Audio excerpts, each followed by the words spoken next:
forward it to you?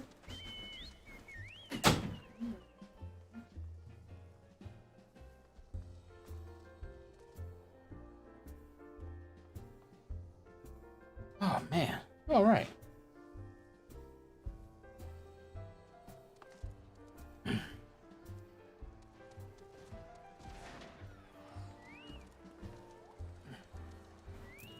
Oh, got that fixed.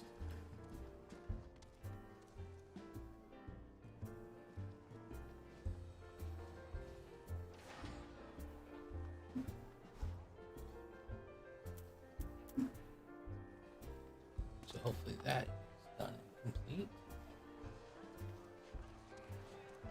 I had to log out of Legendary Awkward Gamers and the streaming software. Yeah. And log back in with my private account. I suppose, isn't that how you're doing it now? And then reset up my tipping. Yeah. Which, I honestly, I don't even know what the tip link is anymore. Because I just clicked through it. No. Yes, I don't need a security alert. That was me. I don't need the second security alert. That was me. So you're on then? I am on.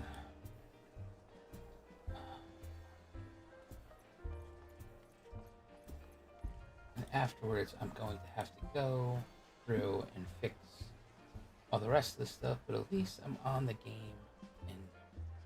And, yes, just capture moments as they happen. Thank you. I can add stream markers, and highlight, I can insert and add. But I can't clip anymore? Are you flipping kidding me?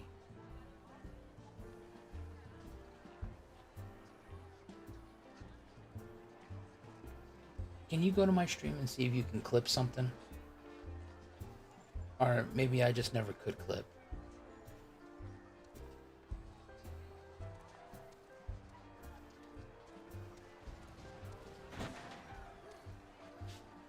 Or maybe that's what the highlight... I can you- says the clip. Okay, but you don't have something that says create highlight video, right? Oh no, I didn't say. You know, you're a pain in my ass. I just don't care. Well, that's great that you don't care, but I need you to fucking care. That'd be great. All I have is clip. That's it, just clip? Yep. That's all Okay. I've got. For what? Just stream. What you trying to do? I don't know. What you trying to do? No, I'm just, this isn't, I haven't seen this before as an option. Create a highlight video. I've had the stream marker. I've had share. Yeah, so anytime anyone clips something, or you clip something, it all goes to the drive where it says like clips. Yes. You put the highlight video together from clips. Oh no, this is creating a highlight video right from my actual live stream. Oh. So this is like a super clip. Yeah, look at that Okay. confetti. Nobody cares. Right. With the Dean's. Oh, congratulations. I already put that. Oh, but you just said you got confetti. I logged into my University of Phoenix portal and it was like big pop up with confetti. It's like, congratulations, we're proud of you. You're on the place in the Dean's. Cool. Like I got the email certificate like 3 days ago. But hey, I'll take it. I'm proud of that. God, between the I have a fucking, 3.8 GPA. you know, between this tornado warning and my streaming software fucking up, I'm just really not in the mood right now. I'm annoyed. Okay. And for some reason, I am so flipping hot. Right. Oh, I don't know, like...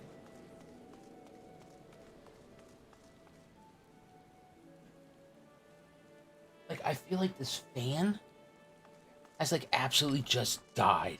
I mean, you barely have it on. What? Like having it on a one light. Yeah, but if I put it up too high, then it starts, like... Where the fuck am I... Where is Maelstrom Command? Well, I guess for a few minutes. Is this command? Is this where it's at? No, where the hell is this stupid bullshit place at? Damn, why the after scales? God, I really hate these cities and their bullshit.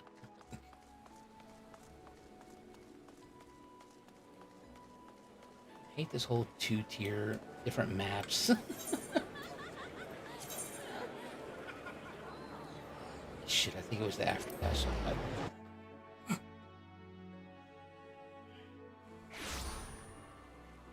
Oh, good, it was. Alright. God, I just need to get out of this god-awful expansion.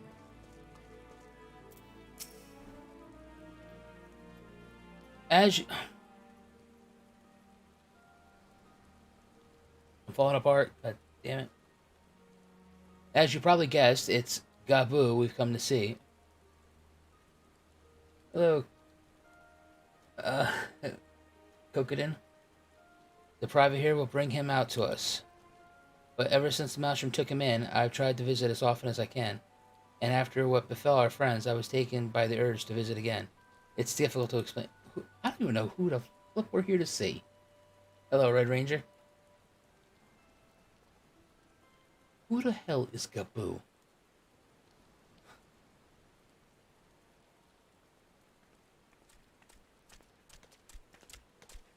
Oh my god! Here he is, my lady. The kobold, okay.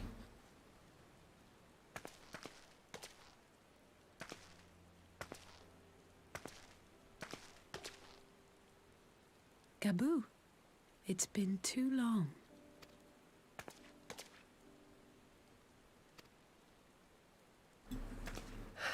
I'm afraid there's been no change. If he can see or hear us, he has given no sign. I see.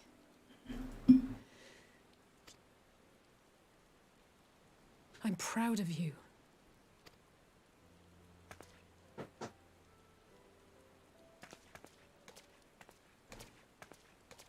We promised that we would come and visit you together, didn't we? Alphino and I. I'm sorry that we haven't managed that yet. You Hey, know, Ron. with the three of us like this, does it not remind you of that night? Of the stars beyond count twinkling in the heavens? I wouldn't know. If I'm in a cutscene, it's goddamn raining. I was feeling pretty low back then. Powerless. But I knew that my brother was close by if I needed him, and that the others would be waiting for me back at the Rising Stones. Not like now.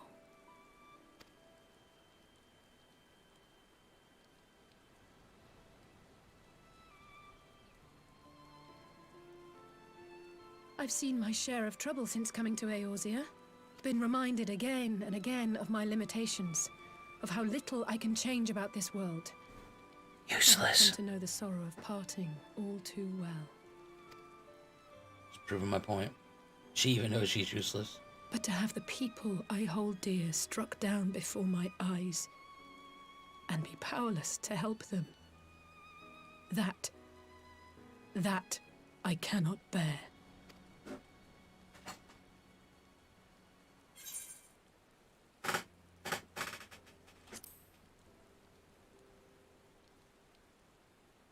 Still got me. And for that I am grateful. I don't know what I would do without you. You'd probably be dead in a ditch, but that's fine.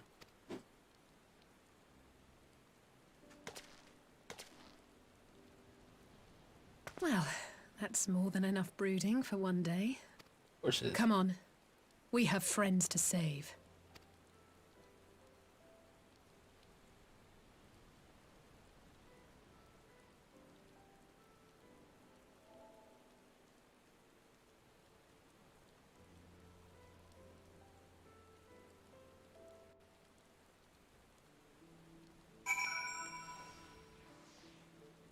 Did we waste a cutscene on a stupid kobold that won't talk? Oh yeah, you know what? That's a great idea. We should return. Thanks again for agreeing to come. It meant a lot to me. Yeah, I am so absolutely glad.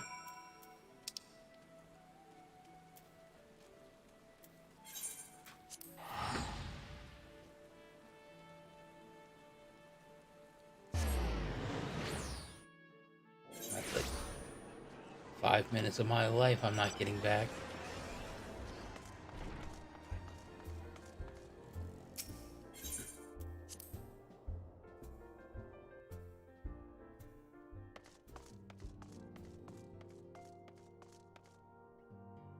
Wow, it's a lot emptier with dead people.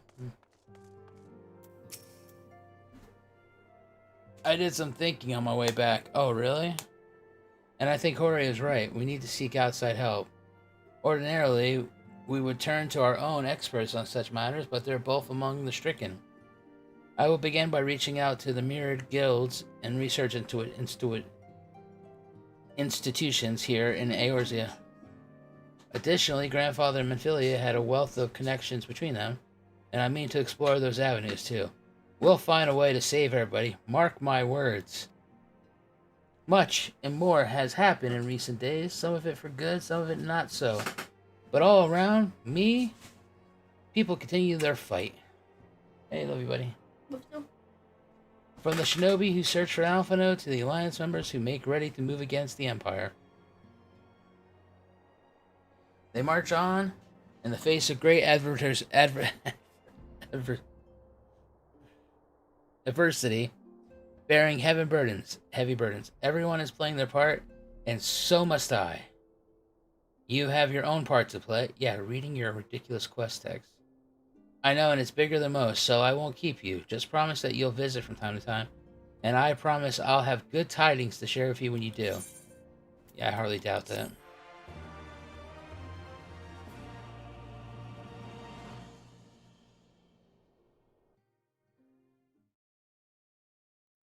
Meanwhile, in the Imperial Palace. Oh, here we go. At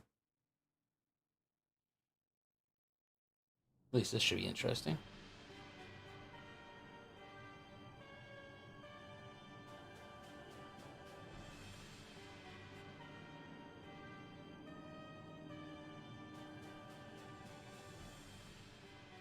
The Populares no longer present an obstacle. Now is the time to bring the Empire's might to bear.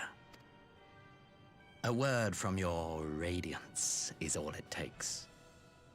But one word, and the Imperial army will fall upon Alamigo as a pack of bloodthirsty wolves and tear that feeble nation apart.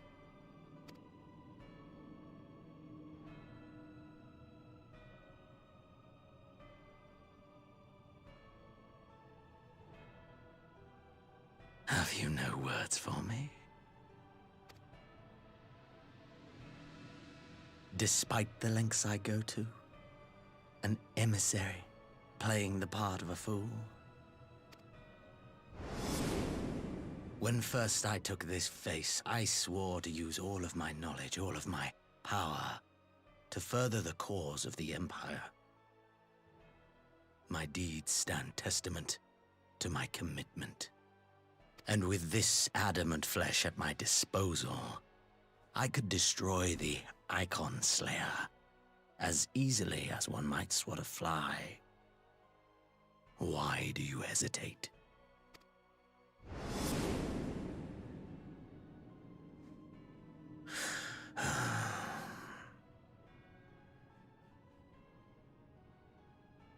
Our enemy is resourceful. Though victory is certain now, it will not remain so indefinitely.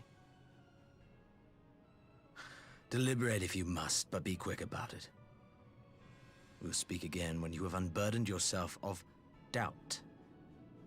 Until then, I take my leave, Father.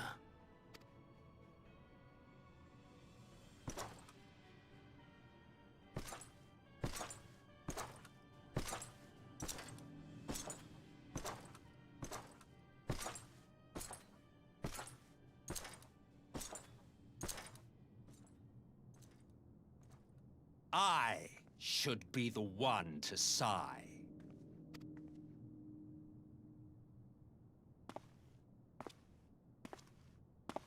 I played my part to perfection. I had earned my rest, and then thanks to La Habrea's crowning act of idiocy, our favorite emissary sees fit to summon me back. Elidibus was ever a warrior. A most tiresome trait, would you not agree?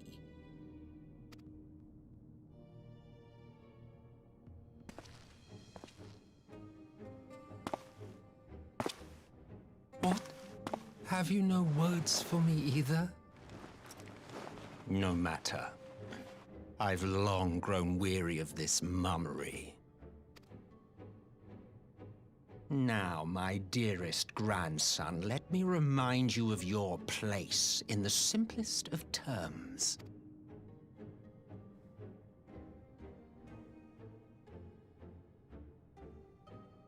You do not make judgments, you administer them. Swiftly and to the letter. Naught else is your concern.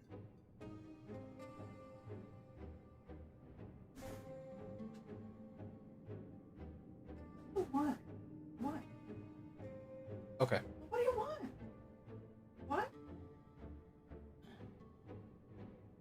Yes, I did, Ray J. Wait, what? Whatever. All right. So Yeah, I'm not waking you up though, so you better get up on it. this guy that's sitting Okay, bye. on the steps, he's the emperor, and he faked his death. Oh, yeah, I get that he said grandson, but that would mean that he was the emperor, right?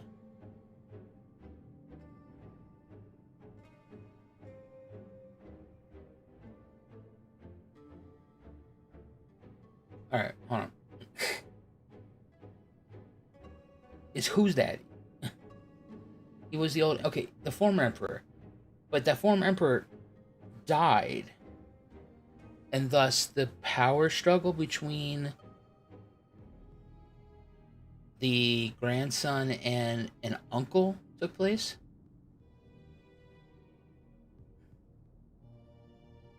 Okay, all right. So he's pulling a I'm ruling from the shadows deal.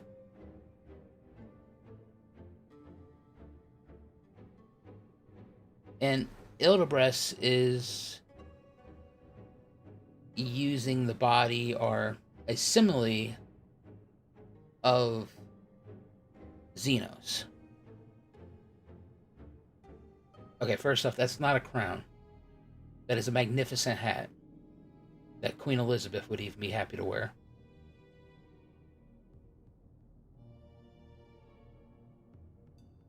I still don't think Ildebres is in Xenos' body.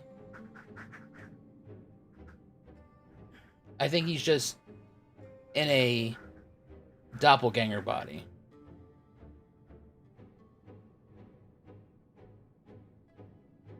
I know they're painting a really strong picture towards that he stole the body. But I don't think Xenos was dead yet when that dude took his mask off and showed the father his face.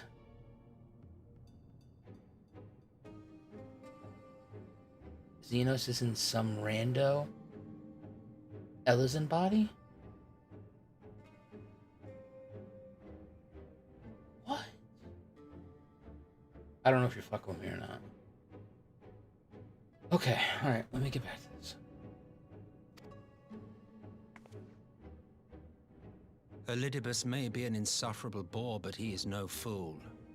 His choices as emissary seldom err. You saw him slice up some guy? Right, yeah.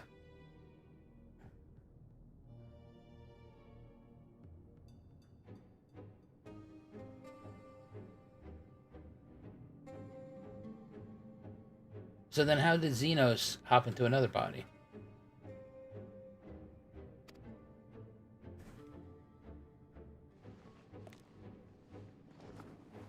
If aught threatens the balance twixt light and dark, it falls to you to remove it.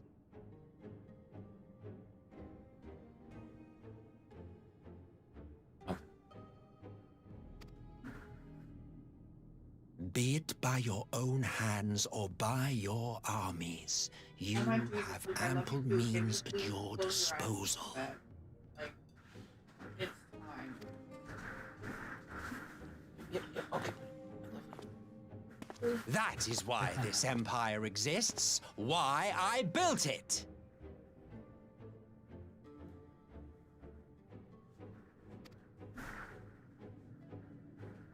Oh dear. Have I touched a nerve? Guess you can't You answer. always were an easy one to read.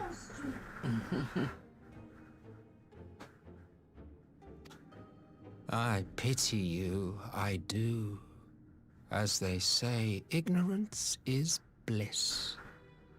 And I know how much happier you would be not knowing the things you know.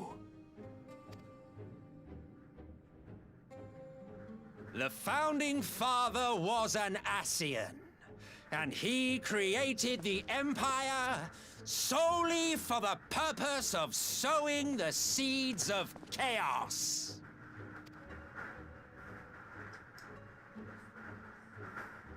Don't take it personally. I merely do my duty. To bring about a calamity requires no small amount of power, and there is no surer way to obtain such power than by collecting powerful pawns. To that end, I have labored long and hard, and I must say I am quite pleased with my handiwork. Paltry though it seems in comparison to Alan. Oh my god. I go fucking potty. Alright, I'll go.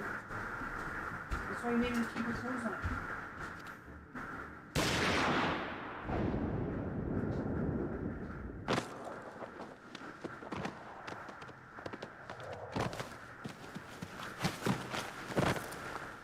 You fiends are overfond of your own voices.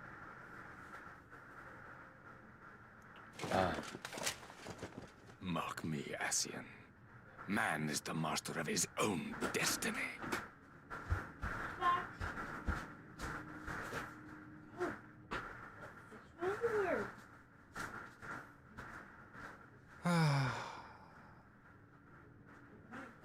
Such a waste of time and energy. Both yours and mine.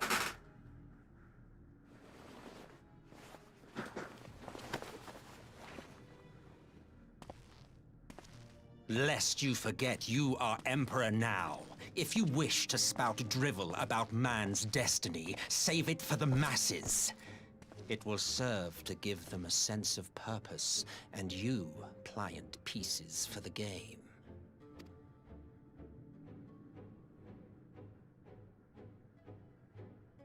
Oh, do stop sulking, boy. You, of all people, should understand.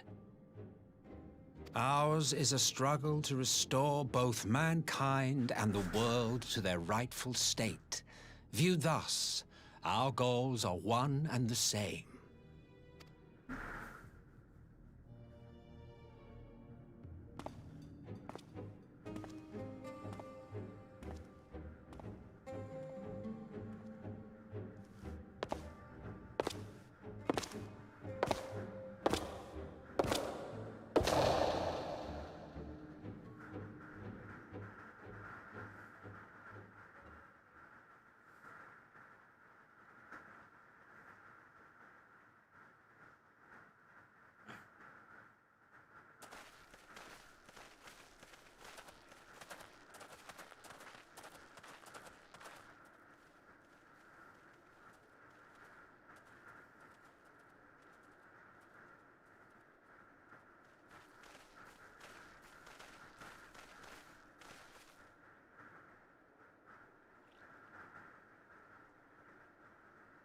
Really?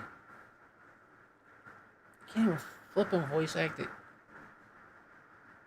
Alright, so the Empire wants to get rid of econs.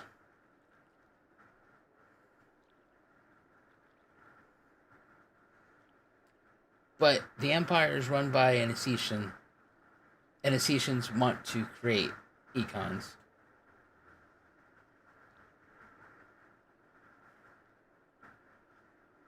It's...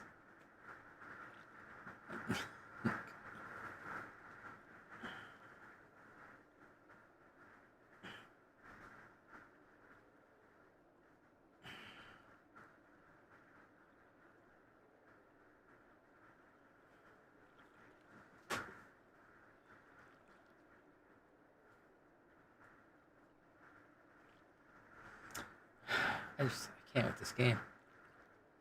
What in the world?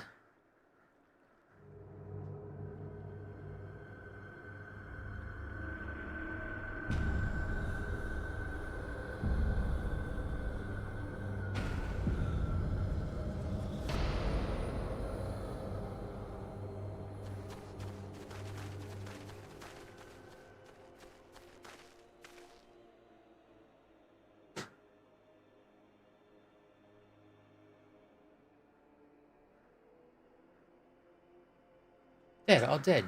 Yeah, I see no wounds, nor any evidence of battle.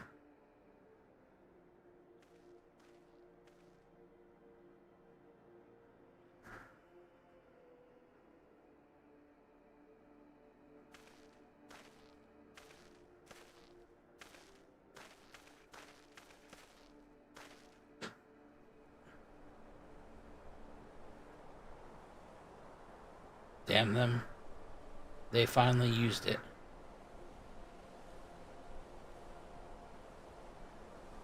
The Empire developed an alchemical weapon in Garabana, a gas, Black Rose it was called. To breathe it is to breathe your last. And that did this? I thought the project abandoned and its vile fruit destroyed, but naught else could have wrought such an atrocity.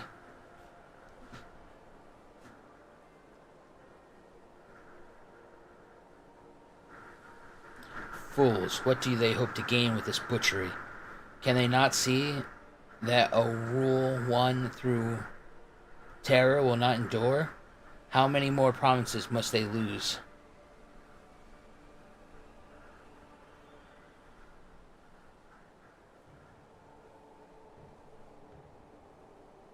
Nay, wait, this is not the work of men, but monsters. The Ascensions. Cannot be a coincidence that their trail led us here. Their objective was never to rule, but to sow strife and discord.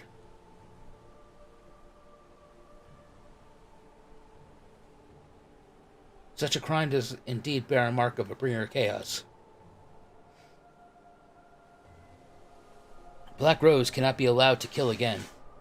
We must find these Ascensions and put an end to their plot.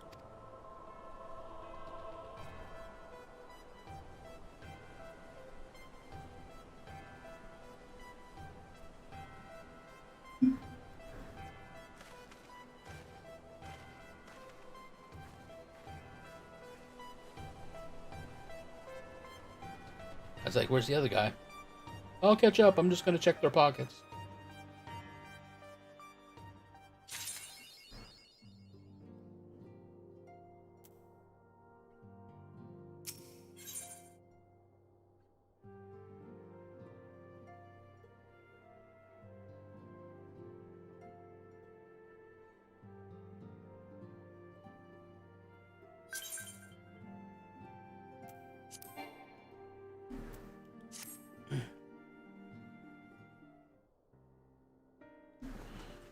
I'm glad you've come, though I'm afraid there's little in the way of good news. I didn't leave.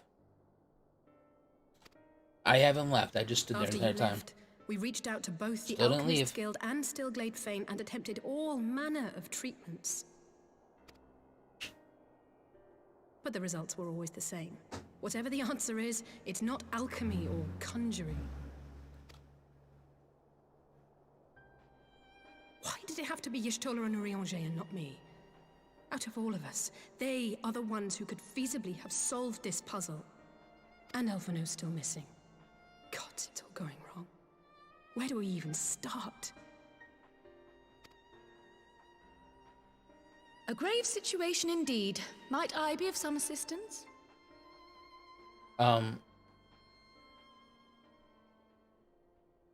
That...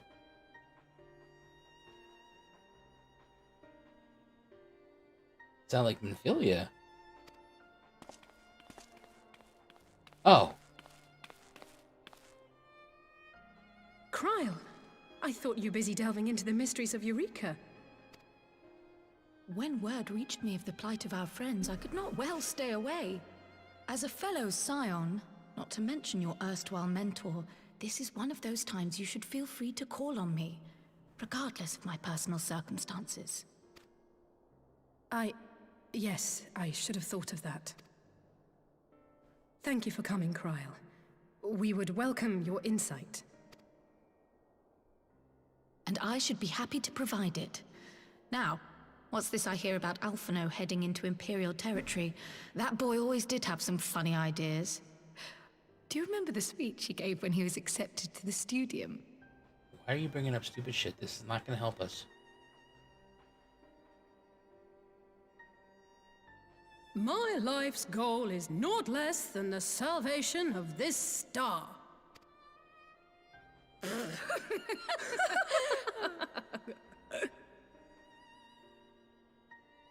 That particular grand pronouncement has been a source of great embarrassment to him, as you know. But the fact of the matter is, he meant every word and has lived his life accordingly. Yes, he remains altruistic to a fault. But I'm worried he was too fixated on his goals to see the dangers, as has happened before. You needn't be so concerned. Though his values remain the same, Alphino is not the blinkered boy he once was. Slowly but surely his eyes have been opened, thanks to a certain someone. A certain someone whom he'd be mortified to learn had heard about his little speech. Mum's the word, eh? No. Right, I'd better have a look at our patients. They're in the infirmary, I assume. I'll need absolute quiet, so it would be best if I did this alone. If you'll excuse me.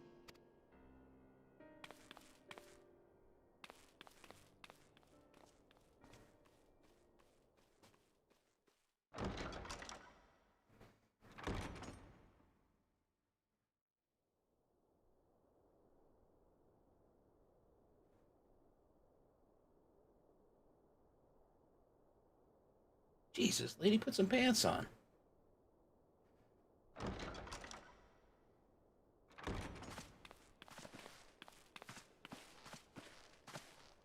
All three are in fine physical health. At a glance, I would say they were merely sound asleep. Except for the fact that I couldn't sense the slightest trace of them in their bodies. It's as if their souls have taken leave of their physical forms. Ah, yes. The Elder Seedseer made a similar observation. I've read the report. When you heard this mysterious voice, you described feeling as if you were somewhere else, yes?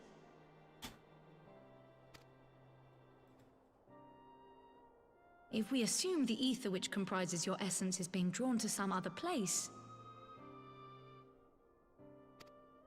then it may be possible to follow the trail it leaves behind, just as we did in our search for Thancred. I wasn't around for that, but I can't imagine it was easy. Oh, it wasn't. But that's no reason not to try. I will have need of Master Matoya's crystal eye if I'm even to make the attempt. So, I suggest we pay her a visit. No. No, that was last expansion. Not going back.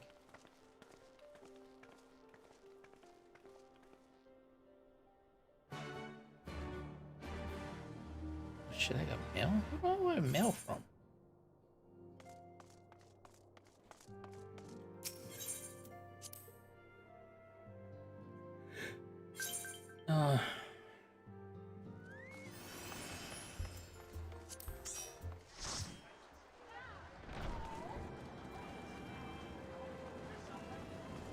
You, Moogle with the face. I have a letter. Thank you for playing Final Fantasy XIV. Enclosed is a 4-piece set of Advent attire. May it never... whatever.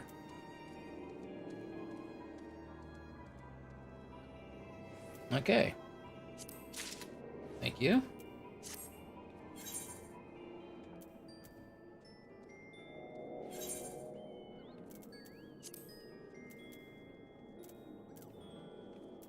Okay, so was it a helm?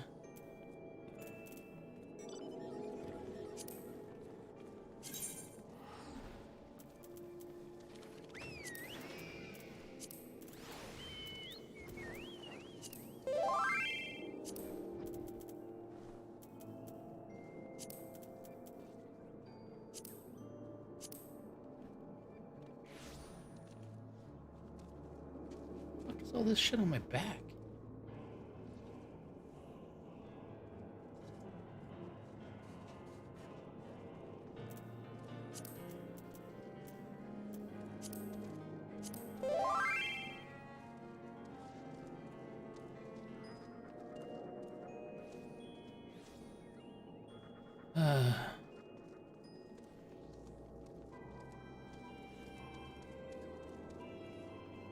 It's a good outfit, except for the shit on the back.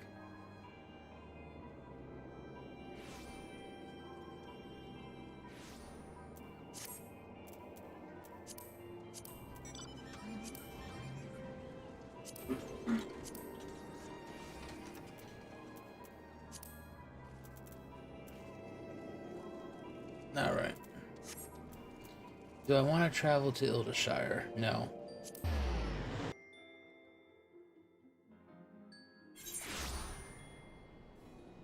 I'm sorry. Cloud is not a ridiculous character.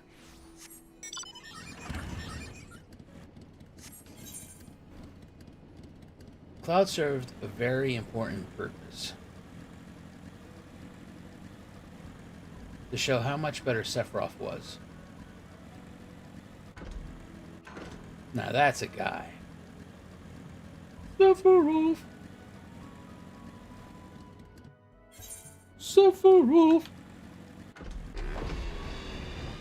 Oh, we're off to see the wicked old lady of the south. She's a grumpy old bitch.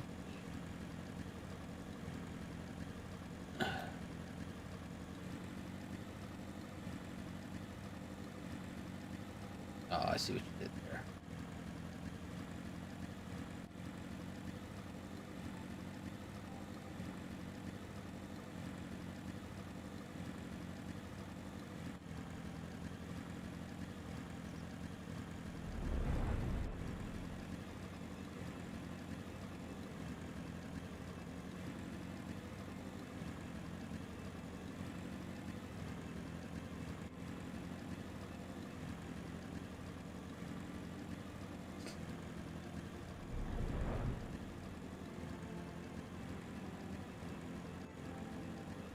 Did you know that Final Fantasy VII was supposed to be on Nintendo?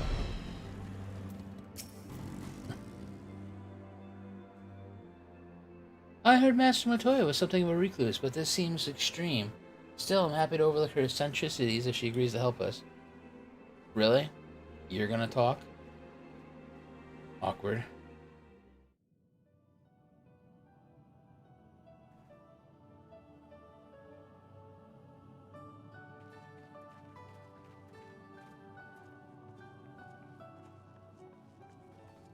Come to disturb my peace again, have you? I hide myself away in a cave, and still you people insist on pestering me with your problems.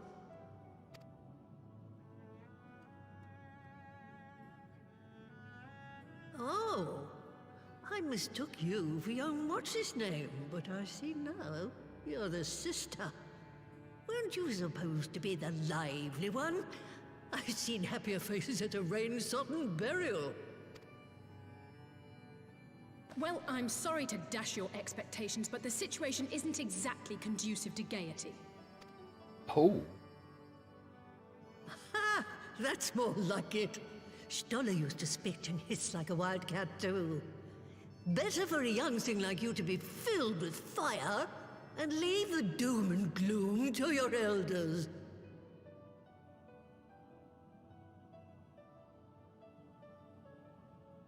Well, no. Final Fantasy was created by Square Enix. So, Nintendo decided not to go with a CD and stay with a cartridge based. So then, Final Fantasy went to Sony, and Sony was like, sure, we'll do that.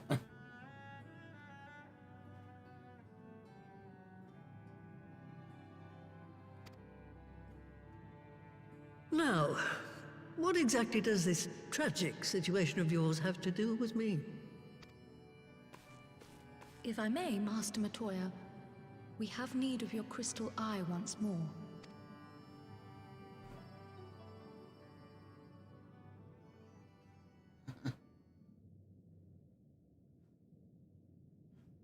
And Stoller is one of the afflicted, is she? Very well. She may be an ungrateful stray, but she's my ungrateful stray, and I'll not see her buried before I am.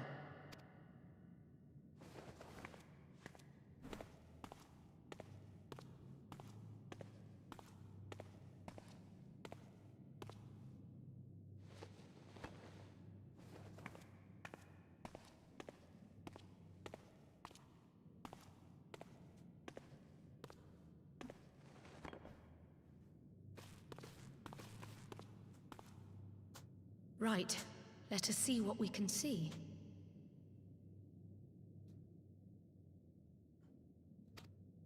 I'll begin from where our friends first fell, and cast my senses out from there.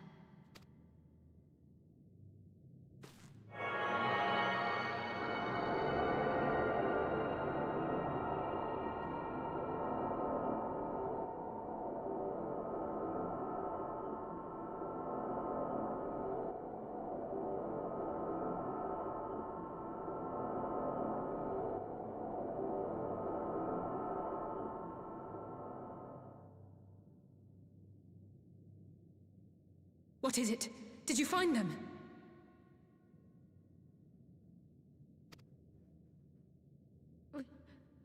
This doesn't make sense. How is it even possible? How is what possible? Kryl, what did you see? The threads, they just ended. And no, I didn't lose track of them. I followed them as far as they went. It's as if they were cut off. Could their ether have dissipated if it had? Oh gods! Their bodies are just husks. It's like the Broodmother's daughter all over again. No, this is different. The Kalyana girl was already dead, body and soul, when Lakshmi effected her resurrection. Aye, let's not jump to conclusions. If their physical forms yet breathe, and show no signs of wasting, then it follows that their souls must still be intact somewhere.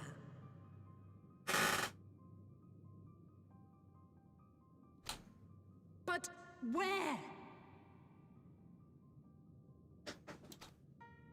That's the question, isn't it, girl?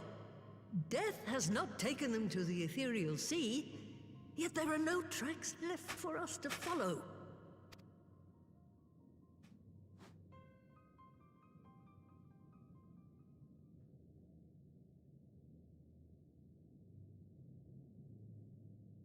We're no closer to an answer than when we started.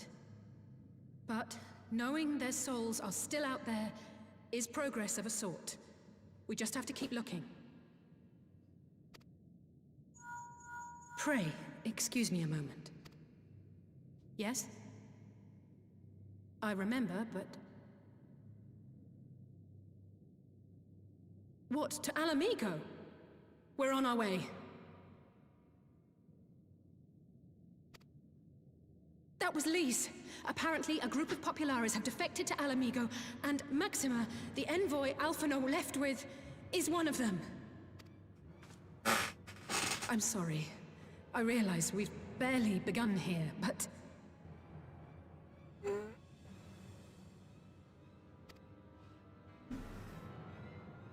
Go, child, go! You've made up your mind, and life's too short for dithering.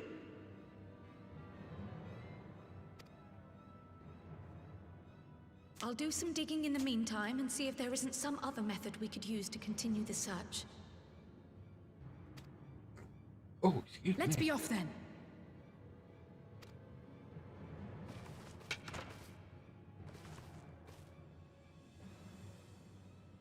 Oh, not again.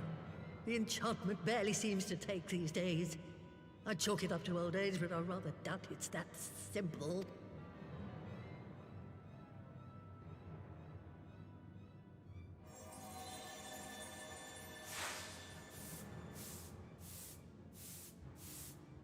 Before they took ill, Y'shtola and Eorzea were sharing notes on a thinning of the ether. It seems to be happening all over.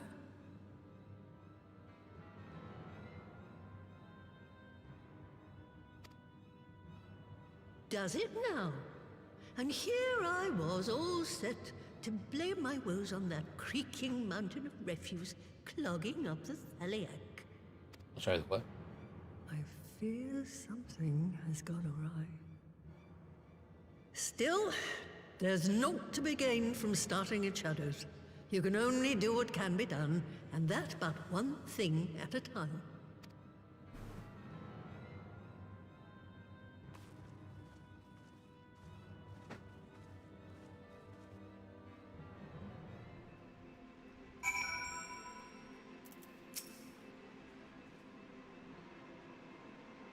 So that was the woman who tamed Y'shtola. I had the distinct feeling of being grabbed by a scruff of the neck and having the nonsense shaken out of me.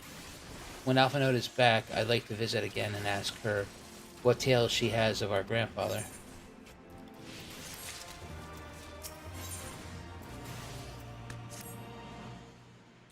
It's making a lot of noise over there. Seriously, Ryan, get your shit together.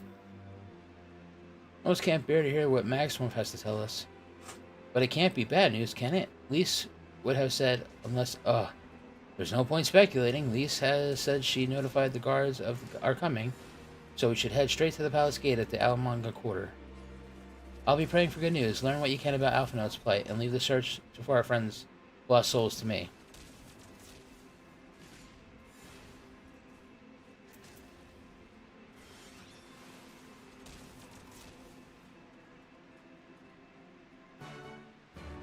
Okay, so you're just gonna take off, leave me, and I will just teleport there myself. Check.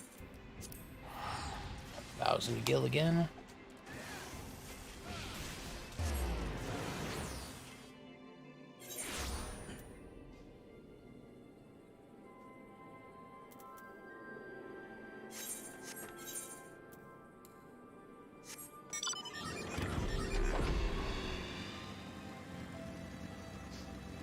You alright? What? Are you okay? Yes, I'm watching a show. Oh, which one? I was watching A Million Little Things. Oh, God. You alright? Yes, I'm fine. Can you just scream and leave me alone? Like, sorry that I'm sniffling.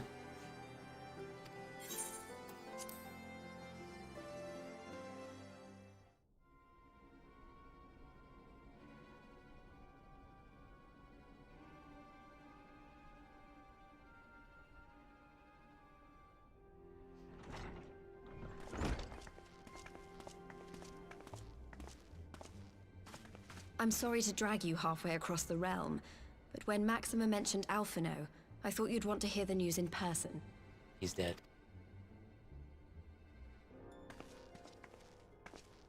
Ah, we meet again. Though I was hoping our reunion would be under more auspicious circumstances. What happened to my brother? Where is Alphinaud? Yo, you best calm yourself. Never fear, my lady. Your brother was in fine health when I took my leave of him, and I have no reason to assume that has changed. You assume? If you will allow me, I shall endeavor to explain events. Our troubles began not long after we departed Doma. While crossing the burn, we were fired upon by the Emperor's personal guard and forced to make an emergency landing. As we stumbled from the wreckage, our attackers fell upon us again, and we would have perished there and then were it not for the intercession of a third party, a band of mercenaries whose leader claimed to pursue a vendetta against the Ascians. This Shadow Hunter, as he styled himself, then escorted us out of the wastes to relative safety. Upon arriving back in civilization, I gathered my Populares colleagues and prepared to flee the Empire. Master Alphino, however, declined the invitation to join us, preferring to continue his investigation into the Ascian threat. Well, at least he's not lying in a heap in the burn. Tell us more about these Ascian hunters. Who are they? And is Alphino still with them? He is. As to who they are, I'm afraid I have nothing to tell you. Beyond the fact that they root out and destroy Ascians, they were unwilling to divulge anything which might serve to identify them.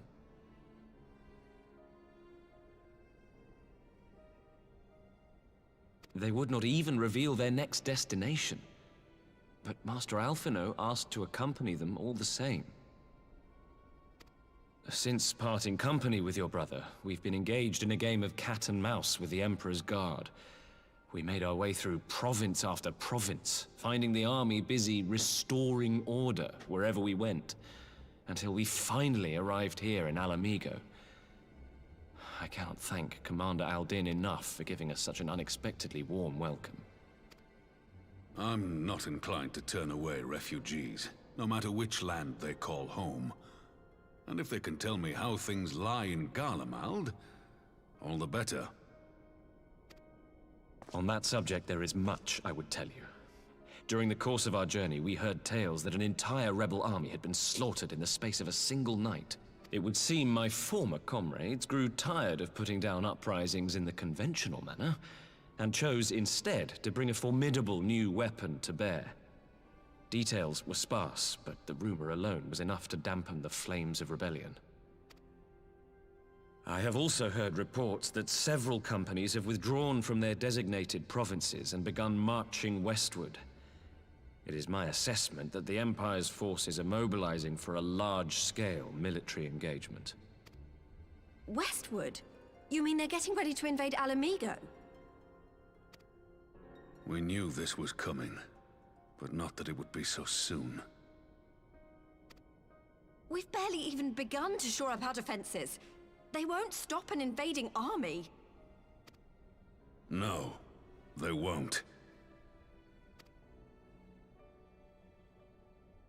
Dispatch messengers to the Alliance leadership requesting reinforcements, and send word to our officers in the field to hasten completion of those border fortifications. Prepare to meet the Imperials head on! No matter how quickly we act, we still want for time. When the enemy comes into view, our best recourse will be to open negotiations with their commander, and see that the ensuing proceedings take as long as possible. It's not even funny. Would you and Alize head to Doma and let Lord Hier know about this? I'm sure he'll want to hear about Alphino too.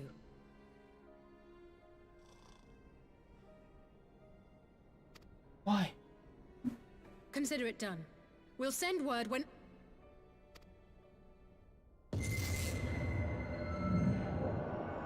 Untold sorrow must be changed. Please suck your soul out. Ahead looms a calamity. Eon become instant. Throw wide the gates.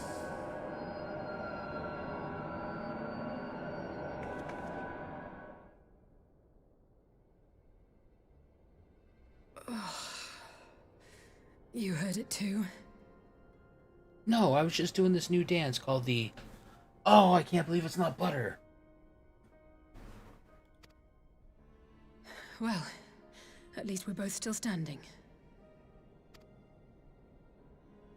Oh, thank the gods. I thought we'd lost you for a moment there. Why does this keep happening? At least it doesn't happen to you. Because you don't have a brain. I wish I knew. Nothing we've tried has brought us any closer to an answer. We'll keep working on it. She's so mad she's left out. We need to go and see Lord Hien.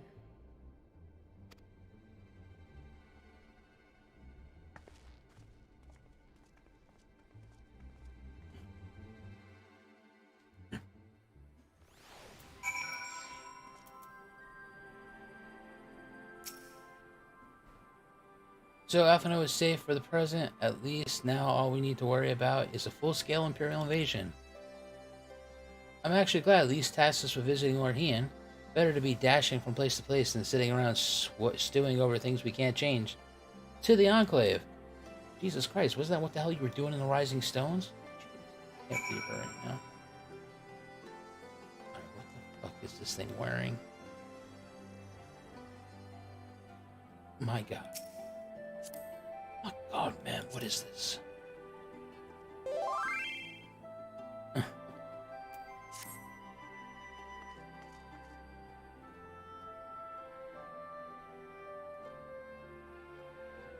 Cloud is a spell-bladed record keeper, but would easily be a Dark Knight. Alright, now I gotta go speak to Hien, and we're gonna go over here and blah blah blah, go to stupid Enclave. So he can sit there in a stupid little thing go, hey! That's really bad.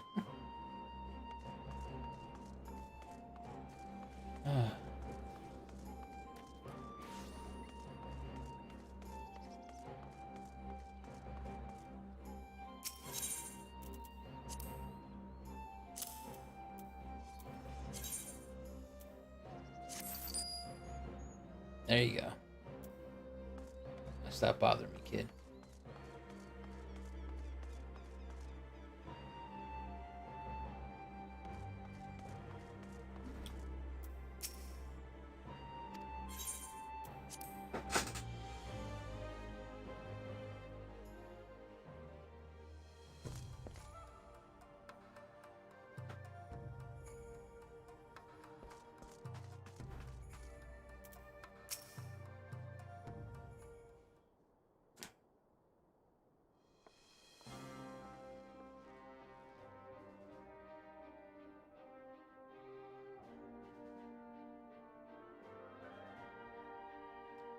Greetings, my friends. I was just discussing future endeavors with the members of our newly formed alliance.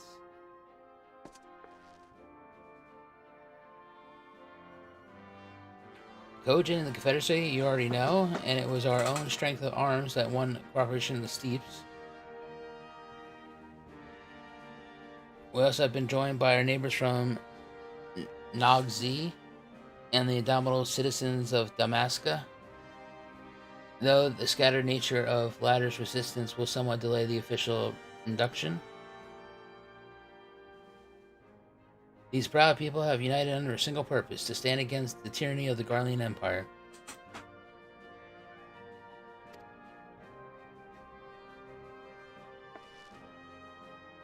I am glad to see your alliance is coming together so swiftly. As things stand, I fear we shall soon have need of your strength.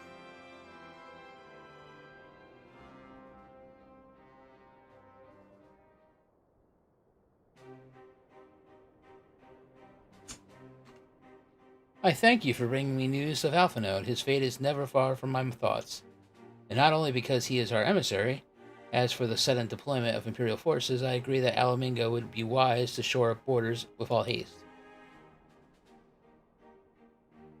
Every report we receive from our shinobi indicates a massive massing of troops in the western province. It seems all but certain that the Empire is poised to bring its fist down upon Eorzea.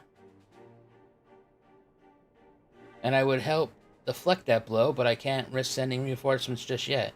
We will remain vulnerable to airborne assault until our wall in the burn is in place. The all-important Allegheny energy barrier.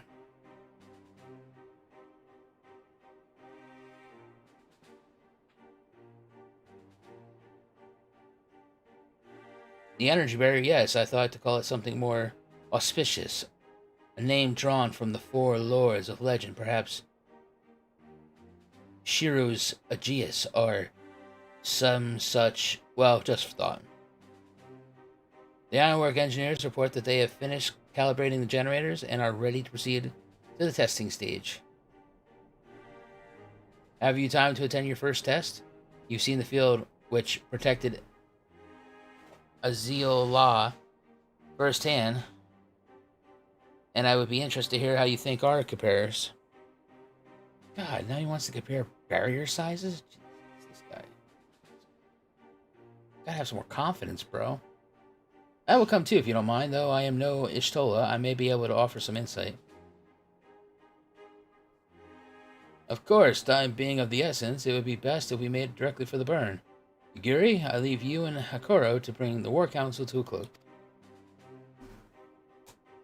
Understood. Your mounts are saddled and ready, my lord. Where are the storms?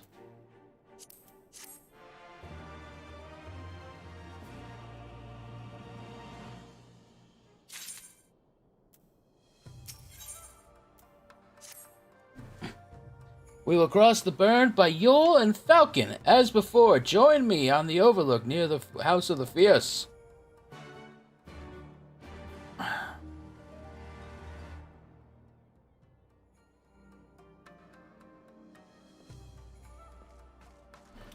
Wow, wow. Wow, wow, wow, wow, wow. Teleporting away.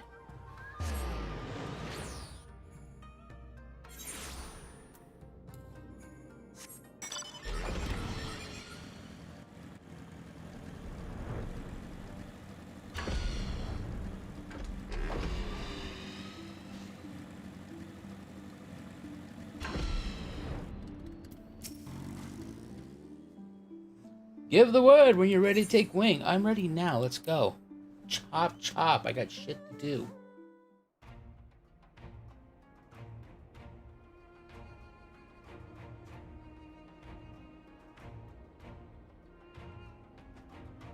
Well, I see Ether has returned. Nothing's grown.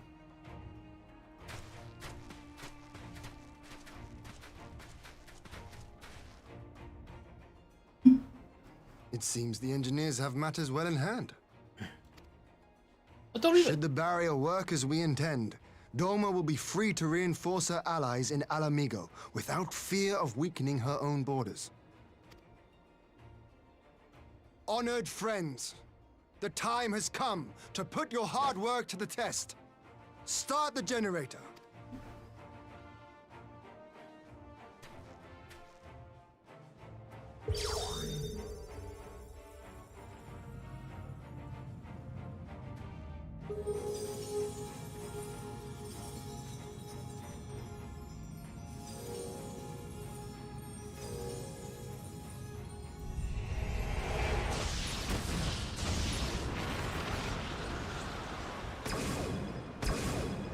Node 1 is operational.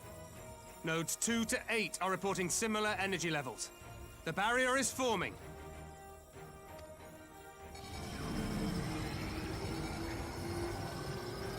$1,000 yards, 2,000, 3,000.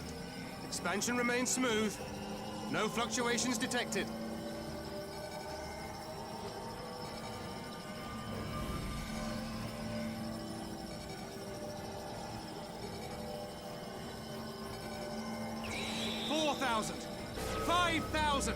Target altitude reached. The barrier is holding steady at 5,000 yards. We've done it.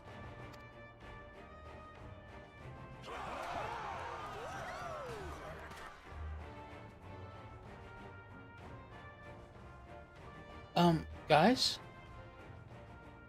Are the generators... Is that an Imperial airship? Are the generators supposed to be on the other side of the barrier? Oh, shit! But this is a gift, Mistress Alize. They can test our new wall for us.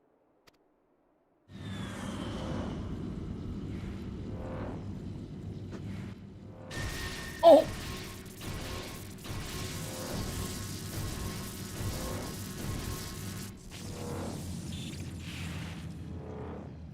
Seems solid enough, though I was hoping for a fireball.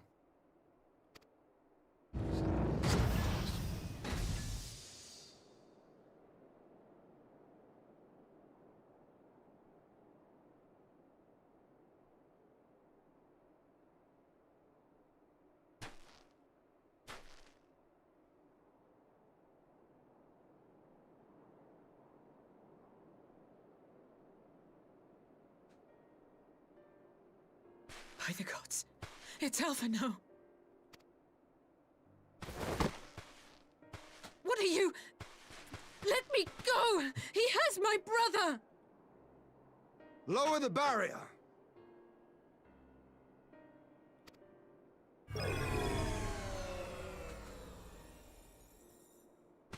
Can you stop being lazy and actually just go back to Hello? Hello? Be at ease, girl. The lad is not dead, merely locked in slumber. No, not him too.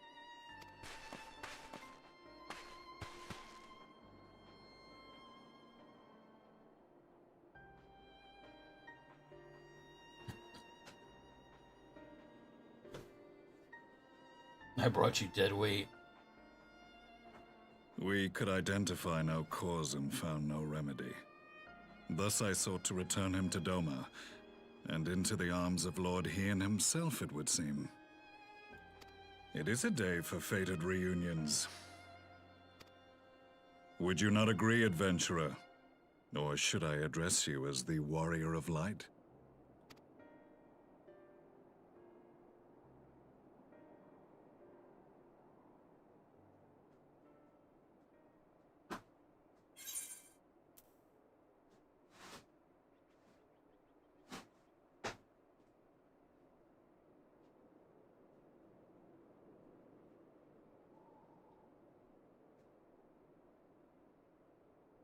Son of a bitch.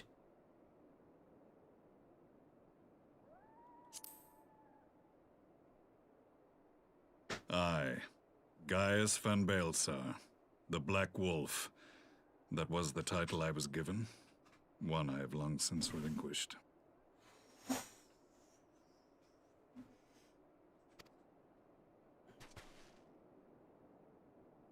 Stand down. The legatus of the 14th Imperial Legion died in Castrum Meridianum. I am no more than Gaius Baelsar, a man without rank or allegiance. Impossible. There's no way you could have survived. Do you remember how it unfolded?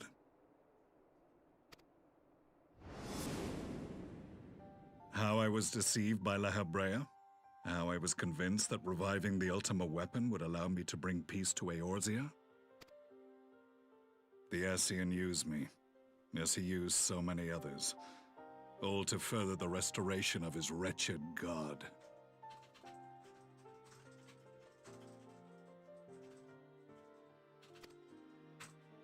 Yet even with the might of Alec at my command, you bested me.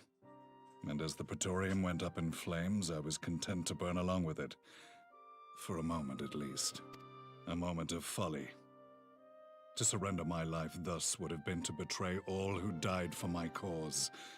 It was for them that I dragged myself free of the rubble, and swore vengeance on the Ascians.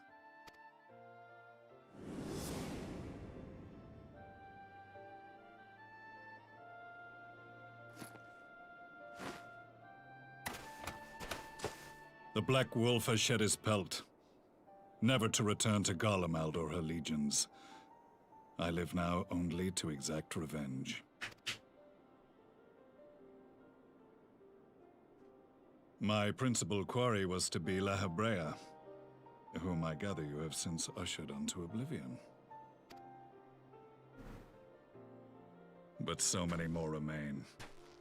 Long as their kind lurked in the shadows, laboring to sow chaos throughout our world, I would see each and every one dragged into the light and put to the sword.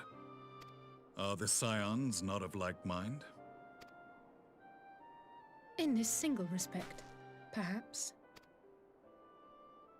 Then I shall continue the partnership the boy began, and share what intelligence I have acquired. Among the Ascians, the Black-Masked Ilk are subordinate to those who wear red. This you already know. Yet among the Red there exists a hierarchy. Those set adrift with the shards clearly stand below those still joined to the source. Nabriales, who once dared to intrude upon the Rising Stones, belonged to the former group, and while he was indeed a dangerous foe, his powers were inconsequential next to the paragons of the Source. The first was Lahabrea, who plagues us no more. There is also the white-robed Elidibus, and the elusive Emmet Selk, about whom little is known. We have files on Lahabrea and Elidibus, but I believe this Emmet Selk is new to us?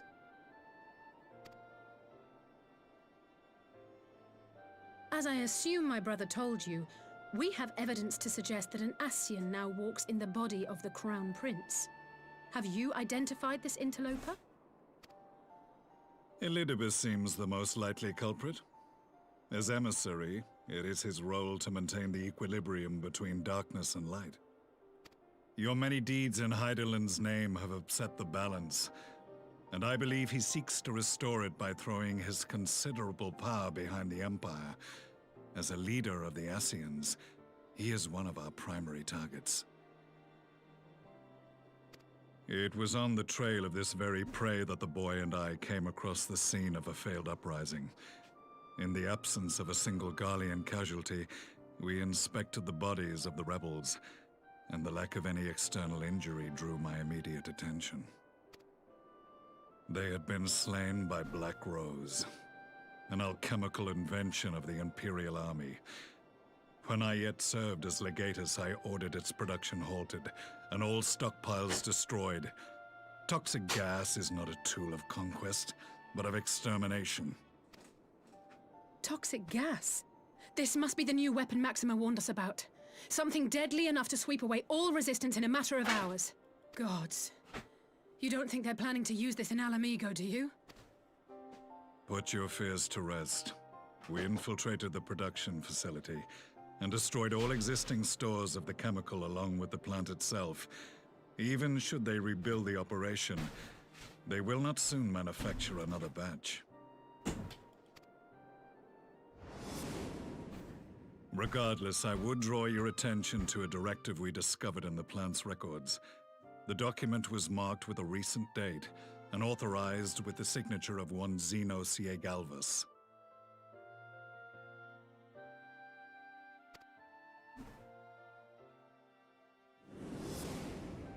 A dead man signing the death warrant for thousands. 'Tis bad comedy.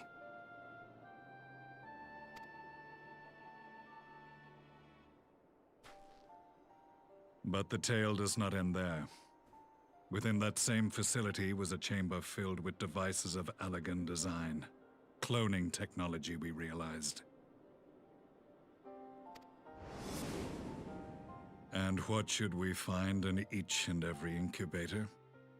But a young Emperor Solus.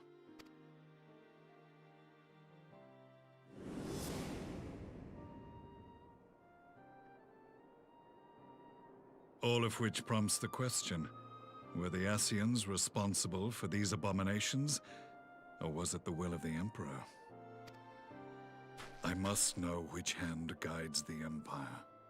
Though I have given up my rank, I am yet a son of Garlemald, and I will fight for the future of my homeland.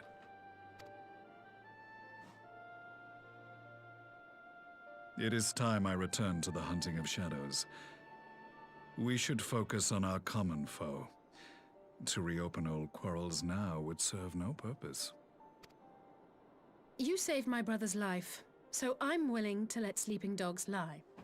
But in truth, it's not my decision to make.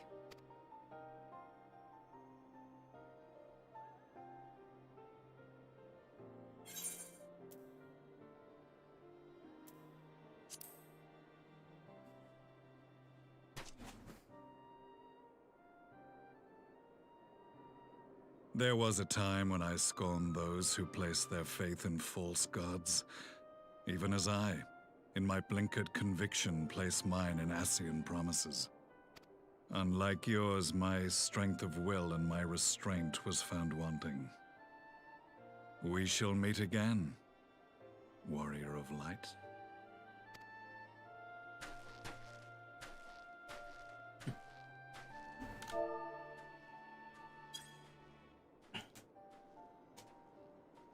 So that was the infamous Black Wolf. An unexpected ally, to say the least.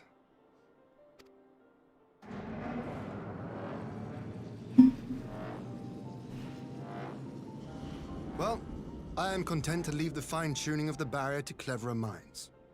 Let us bid our friends from the Ironworks farewell, and see what can be done for Alphino back in Dorma.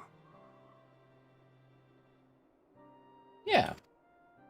Give him some herbal tea, and he'll be fine.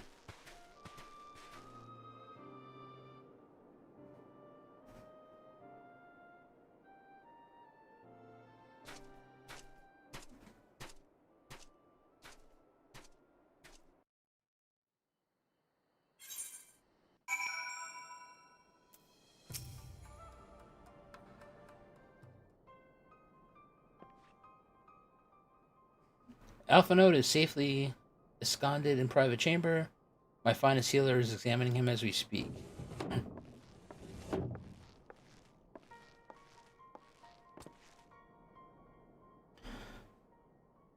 I've spoken with the physician and there are no outward signs of illness. Alphino is lost in sleep from which he cannot be awoken, just like the others. It seems that even the lands of the Empire were not far enough away to escape the cursed voice. I share your frustration, Eorzea. I do, but Alphino is returned to us alive and otherwise unharmed, except for he's missing a goddamn soul! All that remains is to find the man means to wake him. Yeah, get his soul back! Until then, you can but fulfill your duties as a scion, yours and your brother's both. Excuse me? You want me to do double time? You're right, of course. There are arrangements to be made and little time to make them. To business then, my lord. Now that we know Siru's wall worked as intended, can we expect reinforcements from Alamingo? You most certainly can. As promised, we will send troops to bolster our allies in Eorzea without delay. Pray be aware, however, that we will not arrive without delay. Save for the few who can boast teleportation magics, the bulk of our forces must be transported by sea. A lengthy voyage for which the smaller vessels favored by the Confederacy are ill-equipped. Accordingly, I mean to enlist the assistance of the East Aldernar Trading Company in finding suitable ships. As for navigating the distances in question, we are in happy position of being able to call upon those who plotted the course of my people's exodus to Eorzea. Beyond the procurement of ships, I think it's unlikely that our East Aldernar friends will consent to any involvement in military action, but I am certain they will afford Alphino a berth aboard one of their vessels. I shall have a surgeon accompany him every elm of the way to the Rising Stones. You have my thanks, Lord Hien. Igori, I will go on ahead with my friends to Alamingo, enlist all those capable of teleportation, and put them at our disposal of the Eorzean Alliance as soon as possible. They will form the vanguard. Yes, my lord. This is exactly what we hoped for. Lys and Alliance leaders will be glad indeed to welcome the combined strength of the East.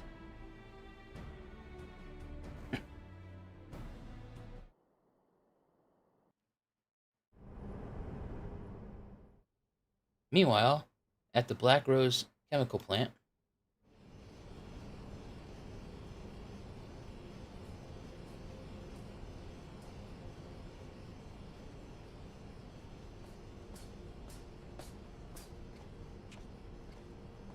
our supplies of Black Rose have been ruined, but the new plant is already under construction. We should have the first batch ready in time for the offensive, Your Radiance.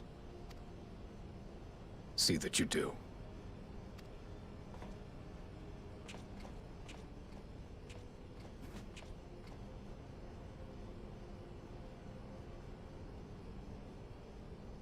Ah, yes, the infamous Black Rose. If I recall correctly, Gaius did not much care for the invention.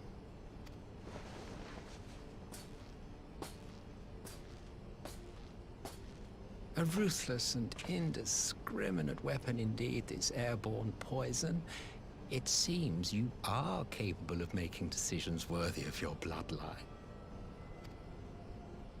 With no gift for sorcery, we Garleans must look to Magitech to even the odds. If it spares the needless deaths of our soldiers and serves the cause of this empire, there is no method I would not employ.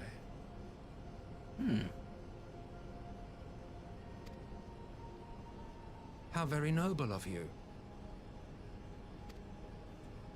Truly, though, I must commend you for embracing your role as Emperor. You play the part of the determined ruler well. Sometimes even I catch myself believing. This guy is a fucking douche. Canoe. Shoot him again. A silent agent of death. Now that I think on it, Black Rose may well possess the perfect aspect.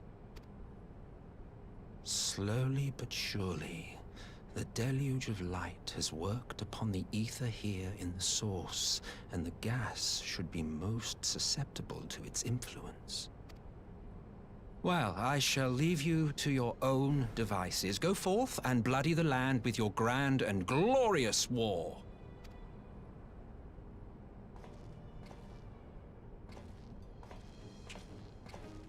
While you do what, precisely? Oh shit.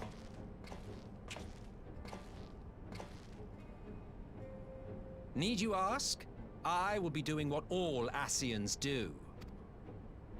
I am well aware that your kind exists only to usher in the next calamity. But you seem oblivious to the harm your singular agenda causes to the Empire. You cannot have forgotten the events which followed your mortal demise.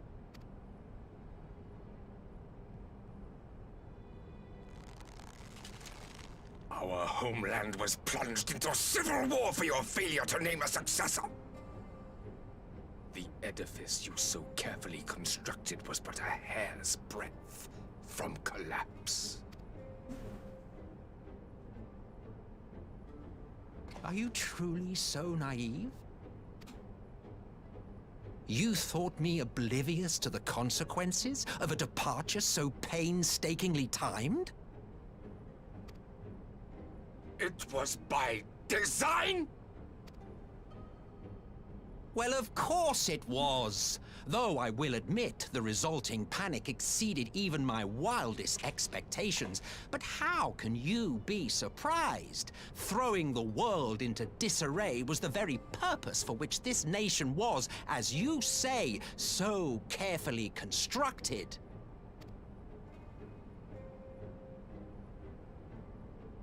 Shoot him.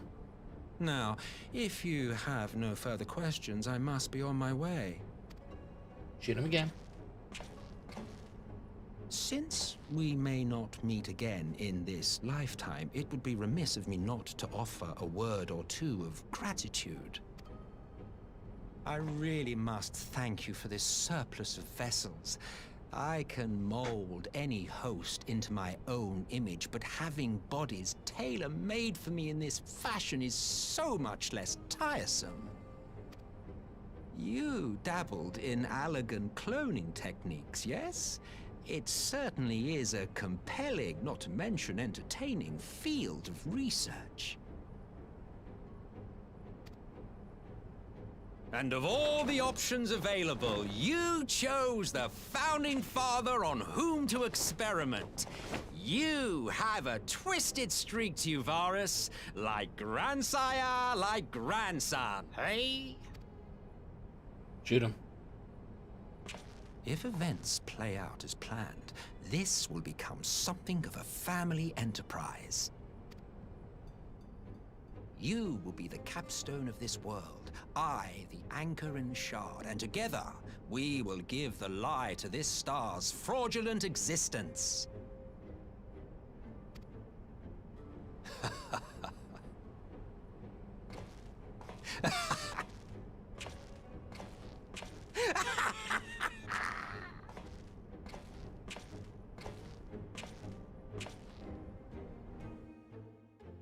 I would have shot him.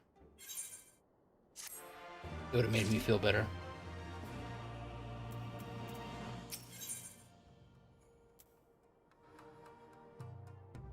Alright, I'll be right back. Must use the resty rooms.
Alright, we're back.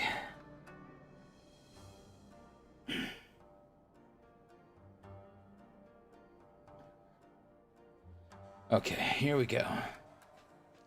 Except, we must leave now to convene with the Eorzean leaders, and it may be some time before I return to Doma. It'll feel like last time, where I just left and you didn't know about if I lived or died.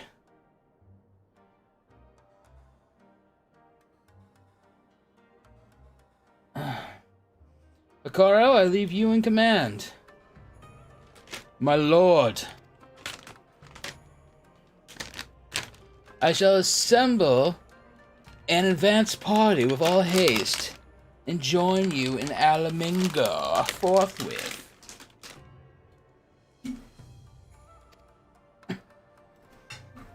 Goodbye, Yagori. I've just received word from Lys. The Alliance has established a base camp near Alamingo northeastern border.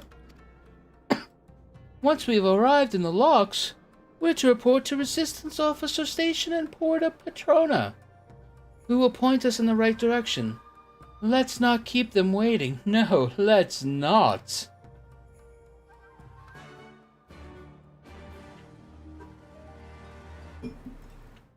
Oh, let's see. Can I port for another 999 gil? Of course I can.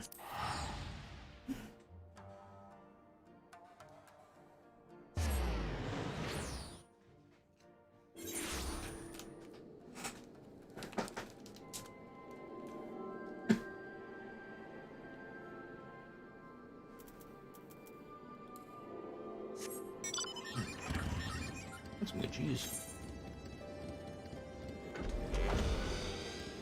Oh, why not? Oh. Oh, the soldery that I never finished.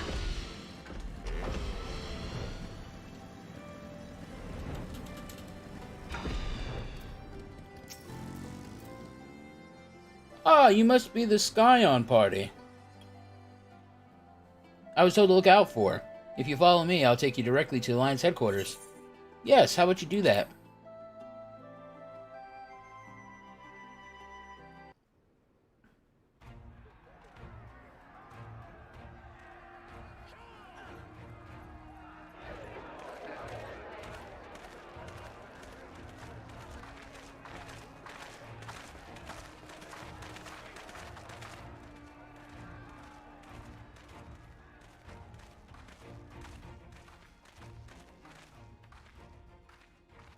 Welcome back, you two.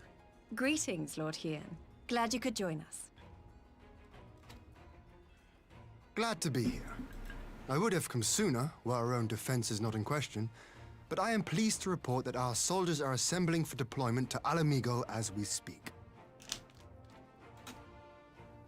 We're grateful for your support.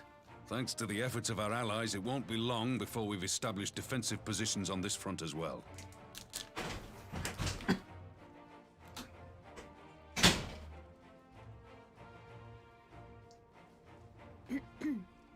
We have some good news too.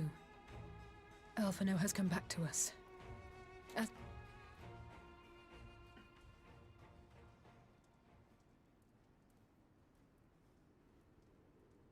So, Alphino won't wake up.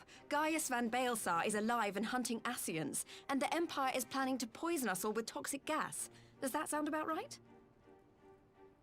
I rechecked the PowerPoint, yep. Ordinarily, any one of those things would have left me in shock. But the way things have been lately, it's all starting to seem pretty normal. Getting back to your report, are we sure this Black Rose is the weapon Maxima was talking about? It fits the description. And it seems we have Alphino to thank for sparing us an early demonstration of its effectiveness. I have a feeling this won't be the last time his bravery in the Empire will serve us here in Eorzea. The threat of an unknown weapon has had us all on edge. But now that we know what we're dealing with, we can take steps to defend against it. Bring out the big fans! As for Gaius, I'm not sure what to think. Am I happy he's alive? Not in the slightest. Am I happy he's hunting Ascians? Aye, I'd have to say I am. Oh, speaking of Garleans you didn't expect to see, we have a tale of our own, as it happens. When we sent envoys to the Imperial Army to request talks, they returned with the message that Varys Zos Galvus would be attending. The Emperor himself. Well, Varys did sanction the Popularis peace mission. But knowing that an Ascian walks in his son's skin, I do not see how we can trust him or anyone from that nest of vipers. The Alliance would proceed with negotiations regardless, if only to give ourselves more time to prepare. We do, however, require your cooperation. Right. Yes. So, as a condition for the talks to go forward, the Empire has requested that a member of the Scions be present. There'll be a representative from each Alliance nation, of course, but I'm afraid we have to ask that you come along too.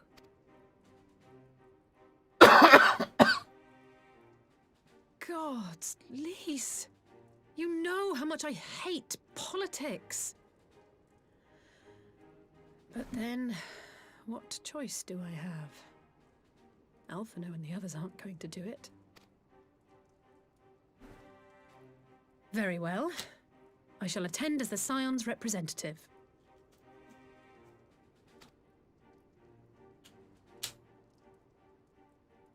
In case you're wondering why I didn't ask you, the Empire also requested the presence of Eorzea's champion. Yeah, not a Scion. Shit, I wouldn't miss this shit show for the world. That's settled then. We don't know what Varys means to bring to the table, or why he wants you there, but having you close at hand will make all the difference.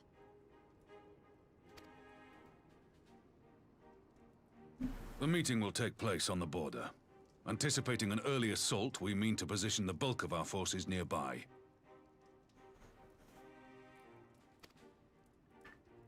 The Alliance leaders should already be on their way. Once you're ready, we can head out and join them.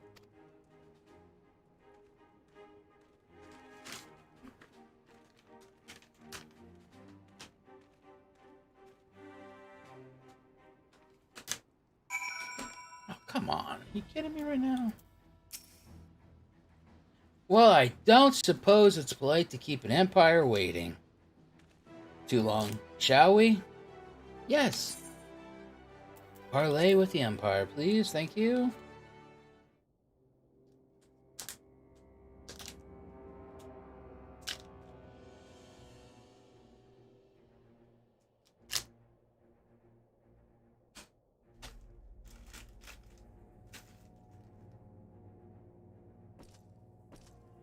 Oh, Jesus.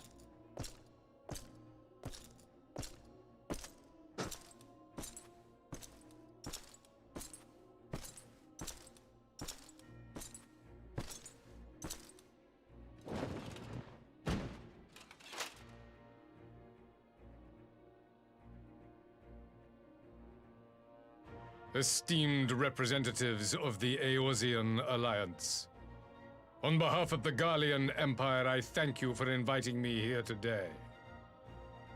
As this parley was convened at your request, I invite you to speak first. Very well, Your Radiance.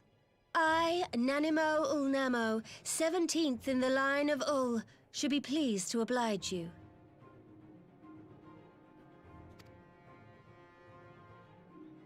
As recent events in Alamigo and Doma have made plain, the subjugation and exploitation of neighboring nations is not a sustainable policy. Should this day end in war, you may very well defeat us, but you will never extinguish the people's desire for freedom. Though it may not be in our lifetime, there will be another revolution, another war, and the cycle will continue. Doma has entered into a concord with the nations of Eorzea, a partnership wherein we recognize one another as equals.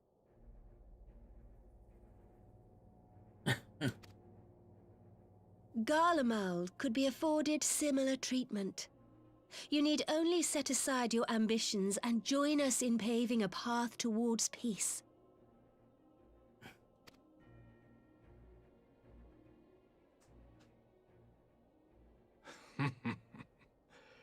You will not win me over with sophistry, Your Grace. As you know only too well, this alliance lacks the strength to keep the peace within its own borders. Even now, your struggles with the Beastmen continue unabated. Divided, you sow this fertile soil with the seeds of your differences and reap naught but discord and chaos for your trouble. Eorzea must be united under one leader, one purpose. I would offer you both and bring an end to your strife. With all due respect, Your Radiance, the only thing that you offered the people of Alamigo was fear and hopelessness. The citizens of Dorma can also attest to the meager arms of Imperial rule. There is no purpose to be found in a life of oppression, each day more uncertain than the last. Our people are willing to die for their freedom. A great many already have, and countless more will, if we don't put an end to this madness here and now.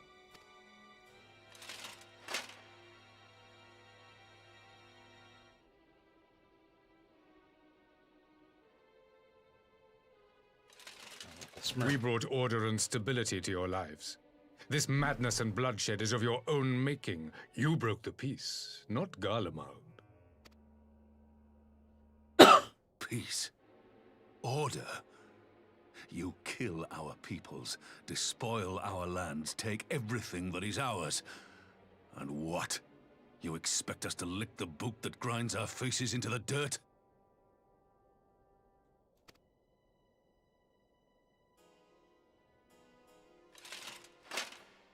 I expect you to weigh the costs. To recognize that countless lives have been lost on both sides in pursuit of a greater good, and to not squander all we have achieved in a fit of petulance. Petulance.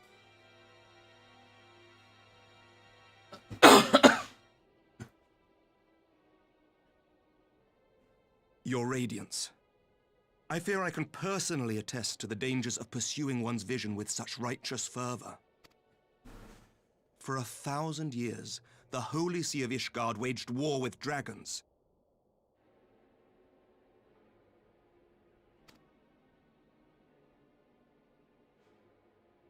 A 1,000 years of sacrifice, of sorrow and hate, in which we bathed in the blood of friend and foe alike. Had it gone on any longer, we may well have drowned. Yet we have chosen to raise ourselves out of this bloody spiral, and have since made peace with our former enemy. So I understand. No doubt the dragons were more receptive to your overtures in the wake of their leader's demise.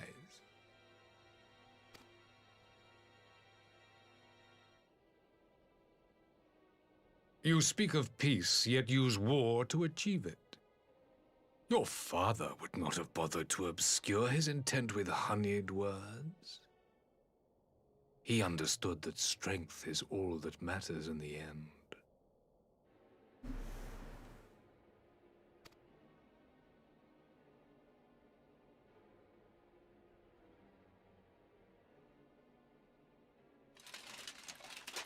Without his clarity of vision, I can but wonder what will become of Ishgard and her people.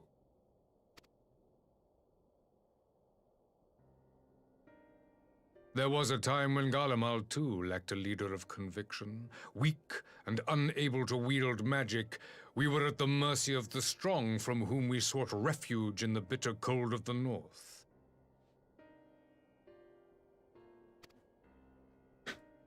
Were it not for the discovery of ceruleum and the subsequent development of magitech, we might never have gained the power to take back that which was rightfully ours.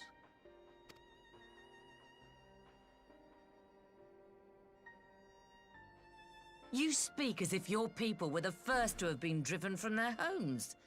Limsa Lominsa was built by wayward souls in search of a place to call their own. On the shores of Vilbrand we found it, and from those humble beginnings did we grow and flourish.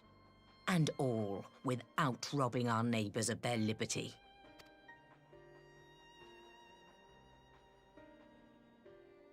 So saith the pirate. Am I to believe that you simply asked the kobolds to yield up their lands and that they were happy to oblige you? That you did not drive them out like rats in the hold of one of the many ships seized by your privateers? This guy's spitting some hot facts, bro. I will concede that after centuries of exile, reclamation may be mistaken for invasion. Nevertheless, it is not. And those who till stolen soil have no right to object when cast out in turn.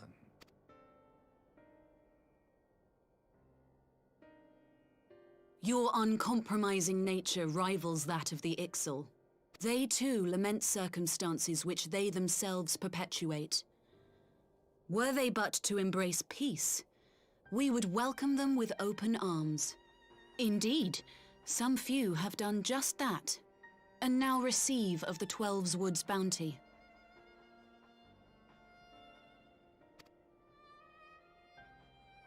Would that your people might learn from their example.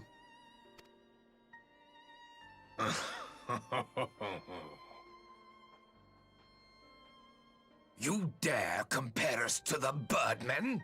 You who thought to invoke the 12 and threaten all of creation?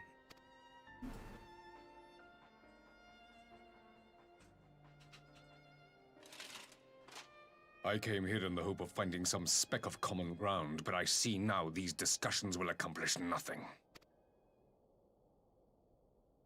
Despite what you people may believe, I am not wont to choose the sword over the olive branch. 'Tis but a pity men are loath to accept one without first being shown the other.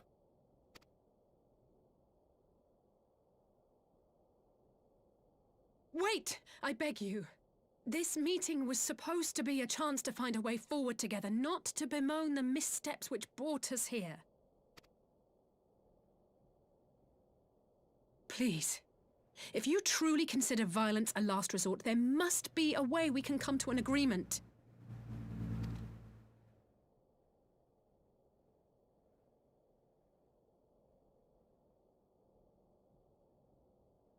As Mistress Alize says, we did not come here to bicker over the past, but to discuss how we might strive towards a brighter future.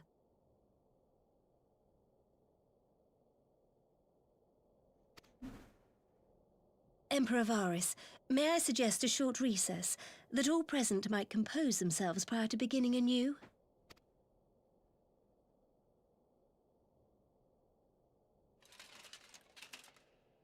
Very well. I pray this intermission will suffice to move these talks in a more constructive direction.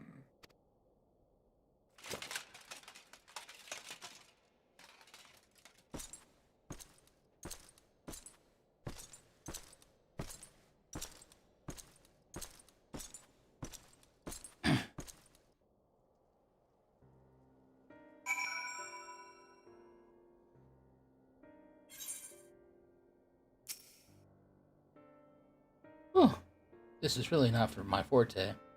After his Radiant's little performance, it was all I could do not to swear at him. I honestly don't know how I ended up playing the mediator.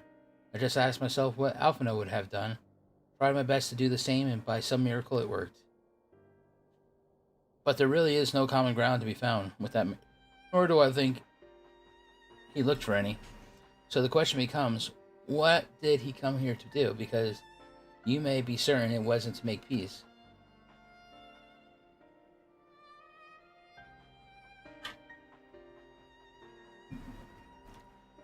Whatever it is, I can't make it out. Not yet, at least. We do have a little time before the parley is due to reconvene, though. So why not try consulting our illustrious leaders? Mayhap they have better insight to share. Yo, pirate that stole all the land from the kobolds. What's up? I will say one thing for the virus. He is well versed in the Eorzean history. His interest in our affairs is that of a beast and its prey. The conqueror would know his enemies. All should know their enemies, yet there is much more we do not know about the Empire.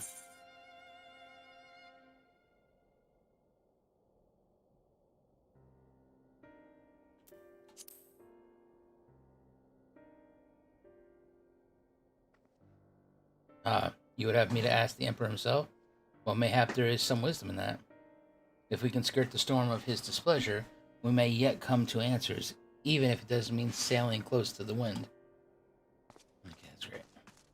Yo. Namu. 12 have mercy, but for Lady Alizade's timely interjection, we might well have come to blows at the negotiation table. Not that Emperor Virus left us any great many options. It's unconditional surrender, or we accept, do you think? He arrived. I had said yes. But having heard his speak, I cannot help but think he came with some other end in mind. Exactly, he's building up to something, I know it. How would you approach the rest of the parley? Have you anything to say, Warrior of Light?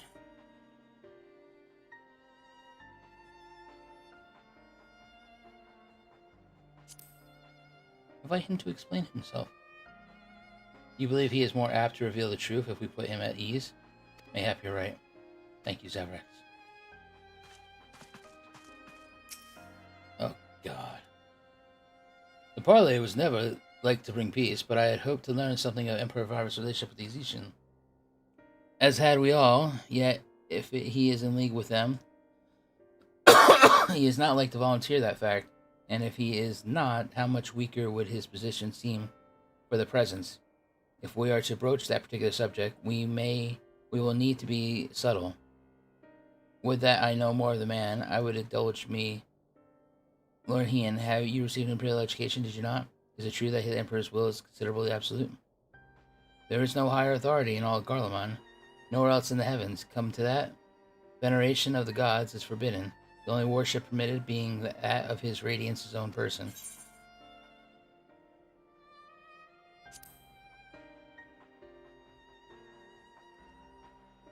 I share your disdain for his hypocrisy, but even as they denigrate the idea of faith, they revere their leader with a fervor others reserve as for the divine. It is a flaw common to much of the doctrine they fed us, logical on the surface perhaps, but contradictory upon closer examination. I wonder if a discussion of the various discrepancies might prompt fellows to reveal something.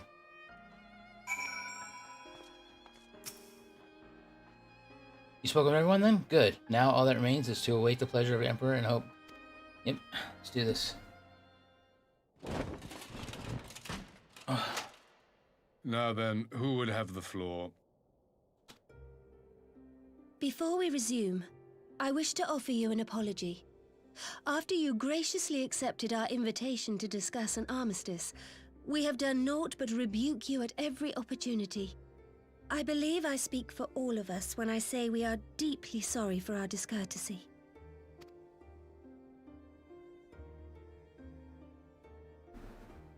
I'll admit your familiarity with our affairs surprised me, and served to remind me how little I know of yours. I think all here can understand the desire to reclaim one's homeland. But why expand further? That is my question. If I may, the answer can be found in the Imperial doctrine they took great pains to impart to my people. Recognizing the threat icons pose to the world, Solus Zos Galvus decreed that they were to be eradicated. To this end, he began a campaign to unite all lands under the Garlean banner. Or so we were taught. Yet the Emperor only reached the burn, the Baron said to have been laid waste by icons, after conquering all the lands that lay between. What is more, I am quite certain the practice of summoning was not nearly so widespread in the days before the Empire's founding.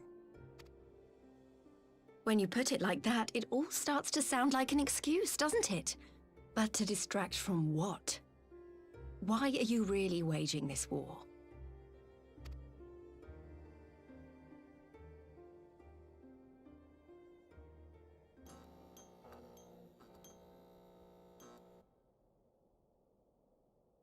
Finally, you ask the right question.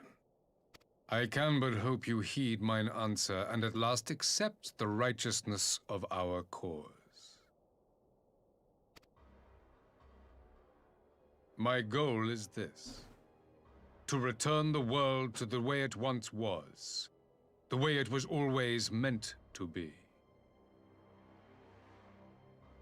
In doing so, mankind will be made whole once more.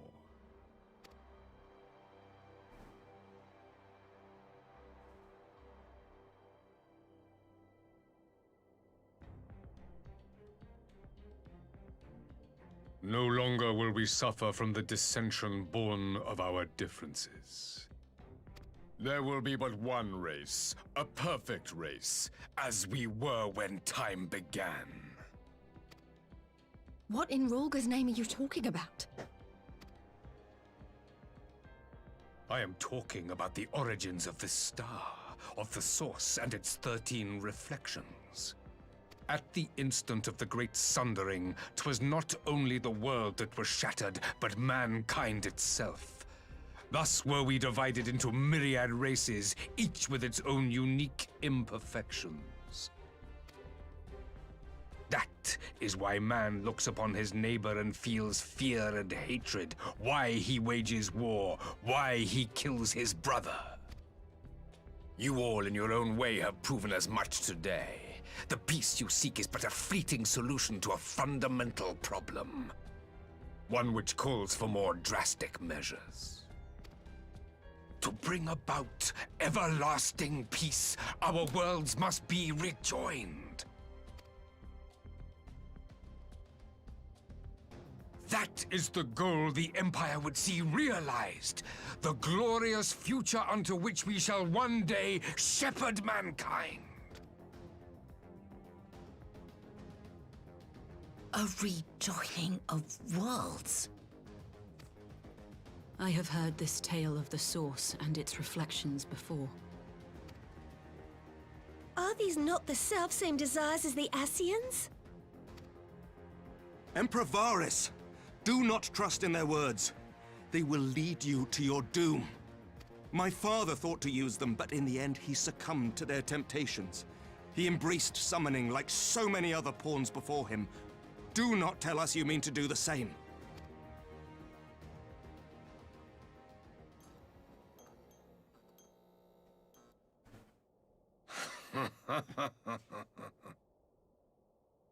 To be a pawn, free from the burden of choice, would be a blessing.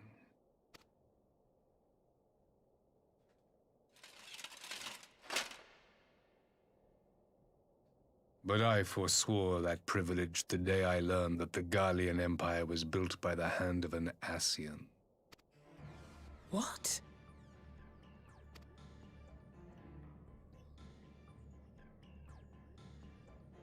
Yes. My grandsire, the former emperor, is of their number. And who better to build an empire capable of bringing about the calamitous change we desire? Would you condemn me for this alliance? For bowing to the will of these shadowy masters, when the prize is true and lasting peace?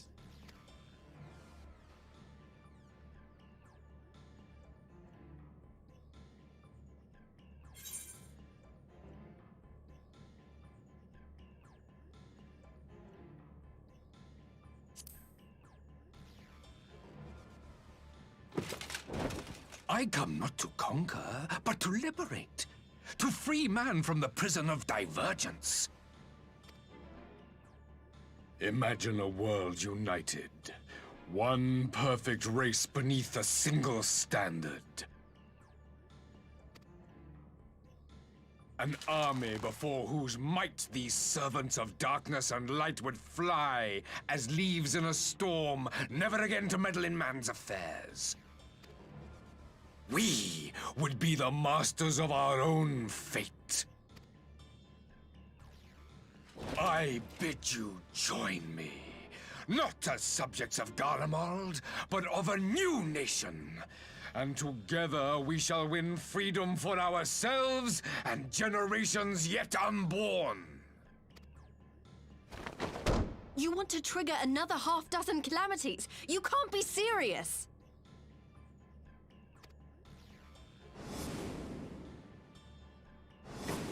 Have you forgotten how many died? There will be no one left! Do you truly imagine we would aid you in your bloodletting? It is unthinkable! Unconscionable!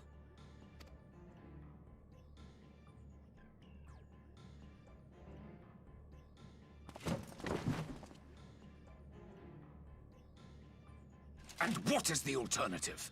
To be as cattle waiting for slaughter? I would have us work together, that we might take fate into our own hands! Into your hands, perhaps. But what of the other worlds, your radiance? With every calamity, you obliterate a star and every soul that dwells on it. To the Ascians, we are all but tiny, momentary specks within an indifferent universe.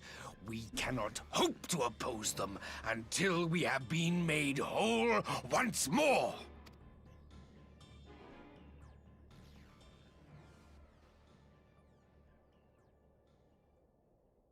Are these truly the words of Garlemald's ruler? The flaws and foibles which you so abhor are what make us who we are. Every nation, even yours, Emperor Varys, is made whole through the combination of these imperfections, the strengths of one compensating for the weaknesses of another. While it is true that man succumbs all too often to anger and avarice, he may yet overcome his baser instincts through the forming of bonds with others, fostering community and cooperation. That the protector of an empire should not only reject these fundamental truths, but seek to change them at so dear a cost to life is indefensible. Such a man is not fit to govern.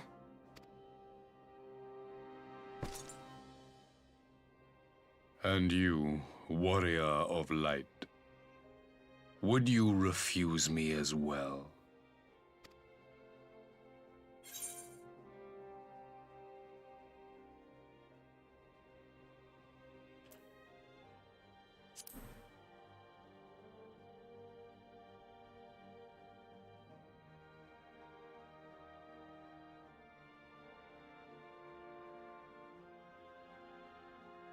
It would seem the Alliance is of one mind on this matter.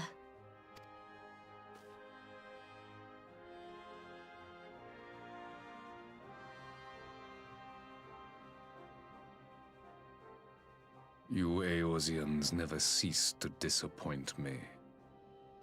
Though I suppose I have only myself to blame for expecting more from savages. This discussion is at an end. I bid you make ready for our next meeting. It will not be at the negotiating table.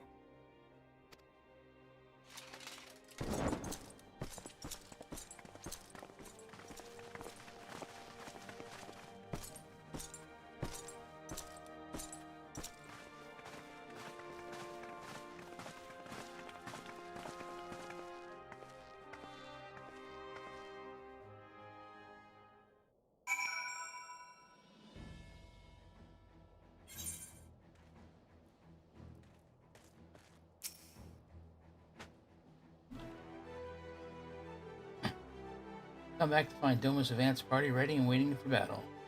So as worrying as little chat with the Emperor was, it did buy us enough time for at least some allies to arrive.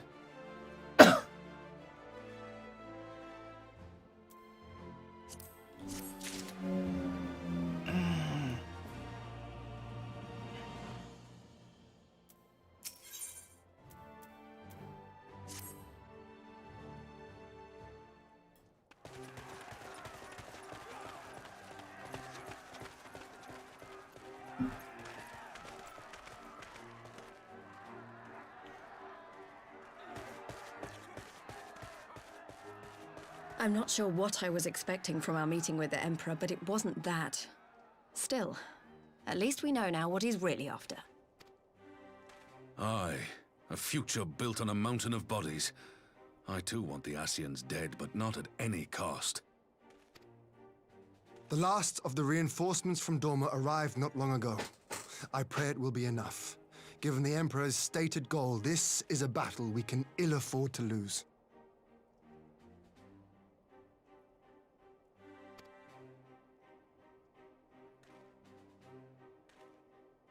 If the Garleans come in force, we may not have much say in the matter, even with our combined strength.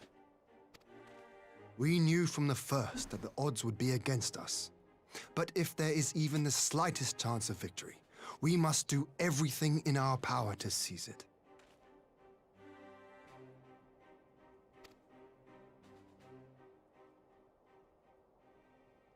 We must seize it, full stop. Here!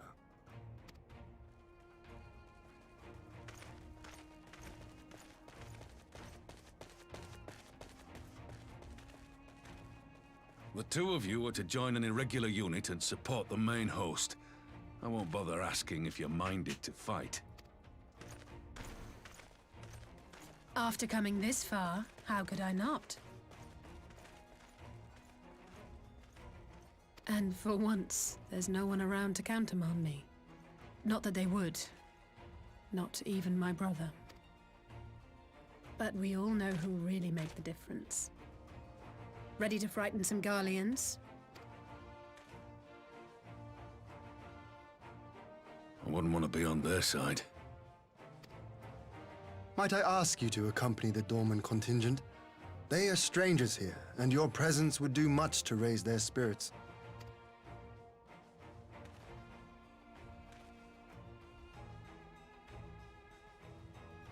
We would be honored. When our people stride out with you in their midst, I dare say the Eorzeans will feel an ilm taller themselves. High spirits have a way of spreading. Ah, what I wouldn't give to join you. But my duties as field commander will not allow it. I'll leave the front lines in your capable hands.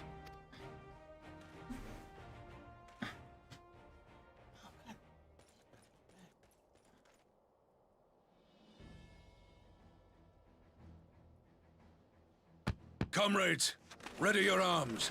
The hour of battle has come. May the crystal guide us to victory!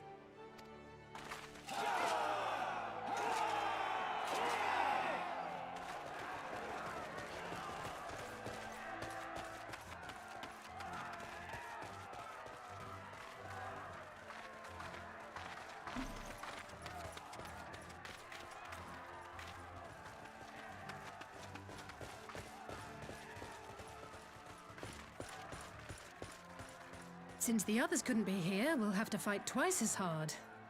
If Alphinaud wakes to find the Imperials have won, I shall never hear the end of it. It's strange. I thought I would be terrified when the fighting started. I should be terrified. But with you at our side, I can't help feeling everything is going to be all right. So please.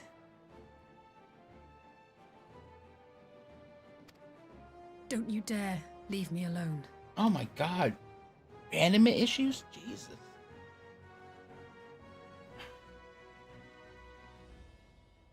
I haven't left your No matter side what happens, yet. we have to survive together.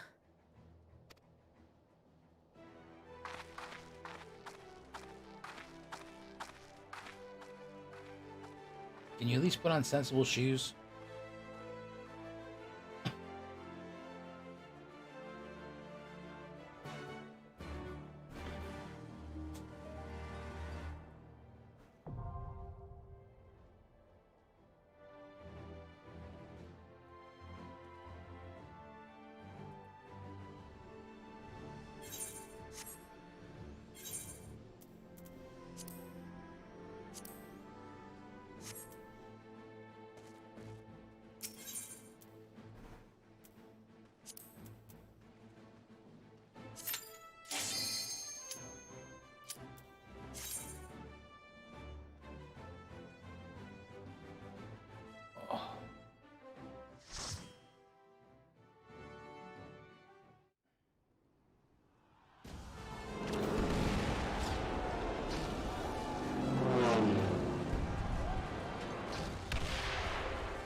fucking Stola's here.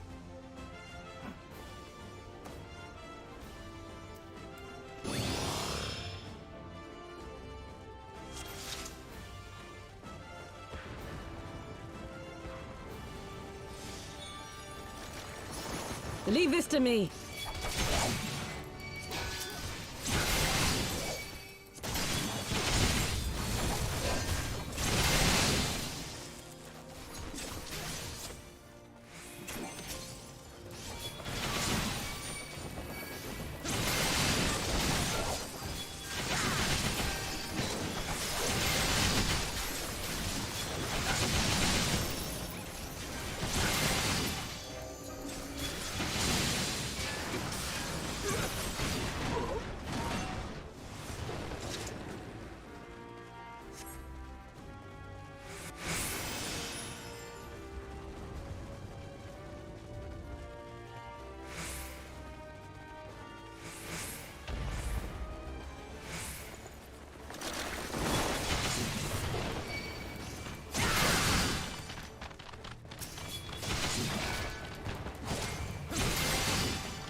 I shan't hold back!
Wow.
Look at that.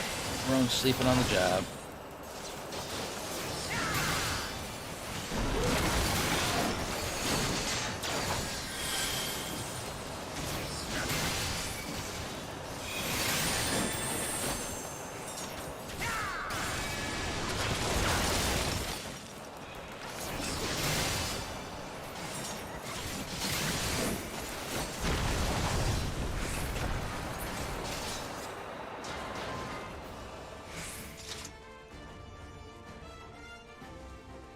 I think fell apart like my last marriage.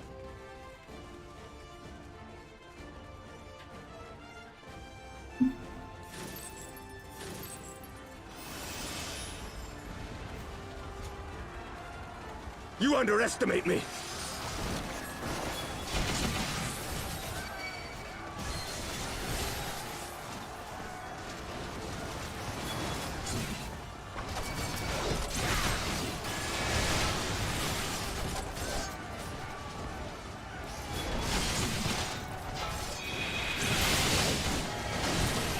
Out of my way!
There's one!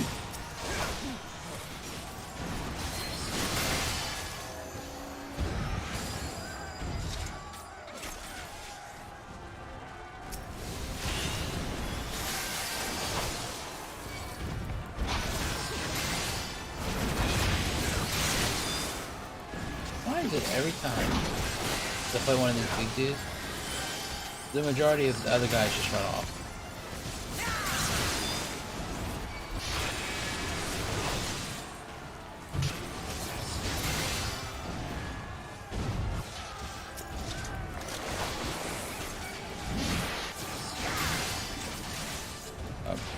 Excuse me?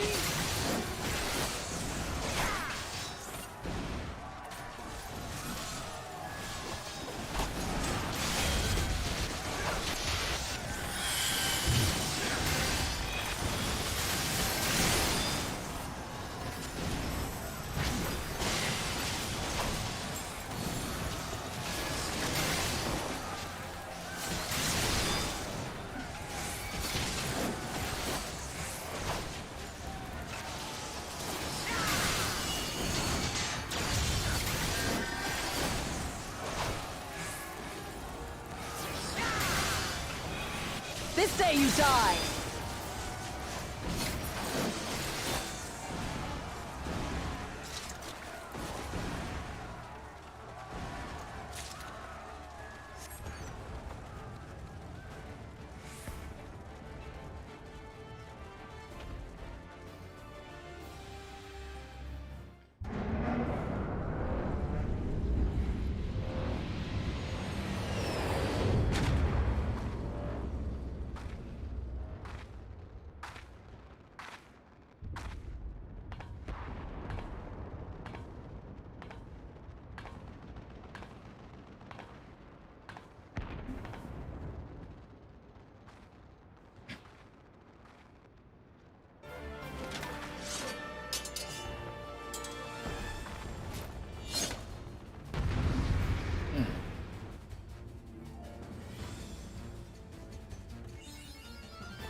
There you are, and none the worse for wear. Indeed. I had hoped we might do more to help, but there seems to be no one left to fight. A tactical withdrawal, perhaps?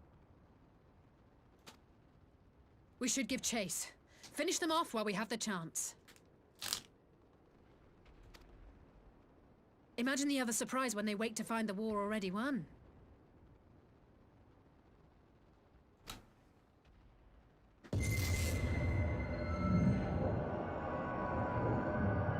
The light will expunge all life.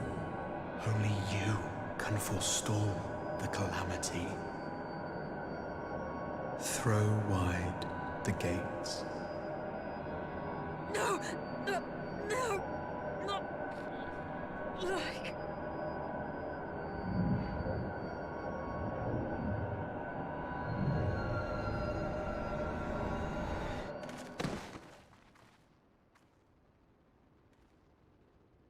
Bye, Felicia. Oh no, don't tell me. Are you all right?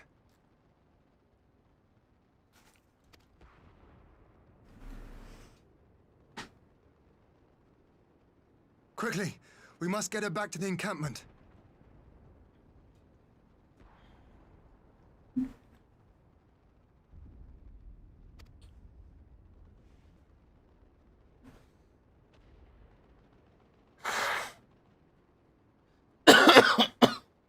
I saw Heenan vent.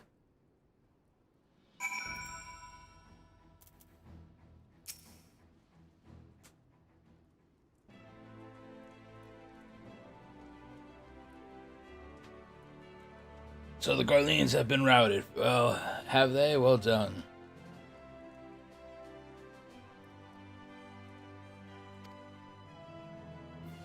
Though this exercise was no more than a test of our strength, like it or not, they won't be taking any chances now that the Emperor has joined the fray. They'll want to take their time, whittle down our defenses. Still, with our help, and that of the Eastern Walls, our allies, we've passed the final test. Our line is unbroken. As for Eorzea, well, she's in good hands over at the infirmary.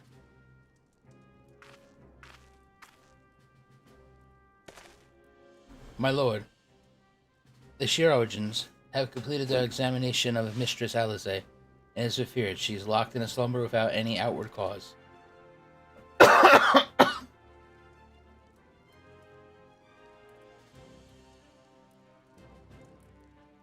Just like the others, damn it all. Ah, the Garleans picked a fine time to come knocking. 5 scions incapacitated, and with the enemy on our doorstep, I cannot spare the men to assist in the search for a cure. The best I could do is see to it that Eorzea is escorted safely back to the Rising Stones. Yugori and I will return to our encampment. The main contingent of our forces from the Far East is under sail, and all must be made ready for their arrival. I'll not keep you then.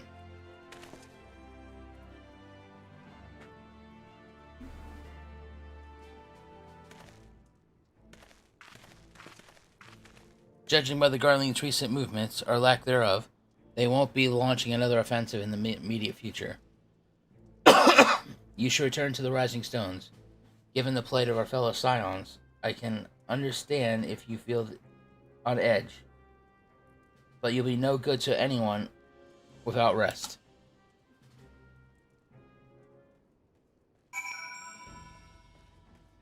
Oh, man. Oh. Must go speak with the hairy boulder.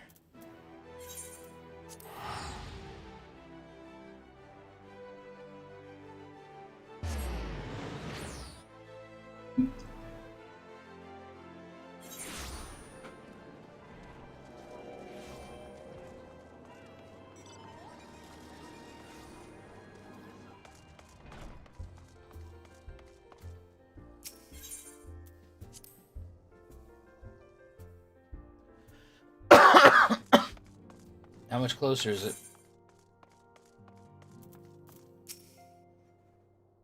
Ah, Zavrax, welcome home. Word has it you and Mistress Alizé gave the Garleans quite a thrashing. Speaking of whom, where is Mistress Alizé?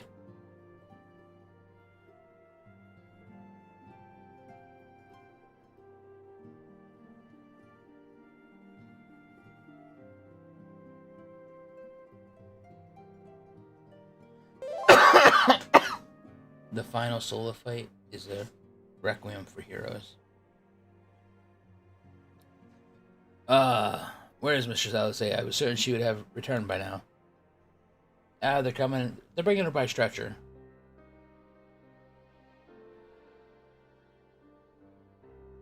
By the 12. Not her too. Ocha and I will be ready at the infirmary for her arrival. We will also need to send a message to Tataru post-haste. Would that I had something other than grim tidings to share with her. And with you too, for the matter, it grieves me to report that the Archon's condition remain unchanged. As we speak, Colton Creel and Master Matoya continue to explore every possible avenue. Alas, their efforts have yet to bear fruit.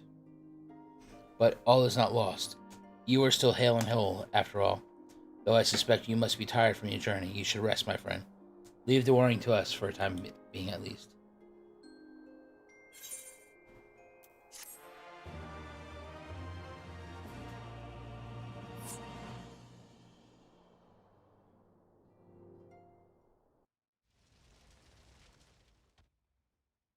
Meanwhile, at the border of Alamingo...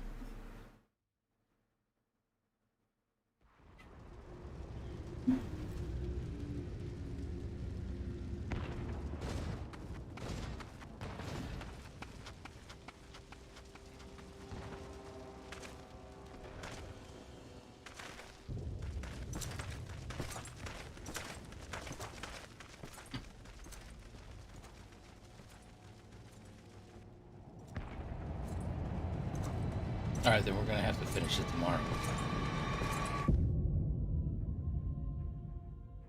Aren't you close? They're talking like another 45 minutes. Oh. What? It's only midnight. I know, but I still have to go up and get to work. Yeah, so... You can do it.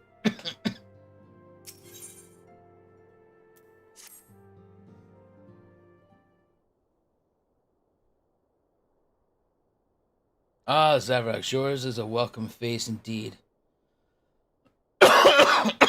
In these troubled times, though, if you come to inquire about our stricken brethren and sisters, I'm afraid I have naught to report.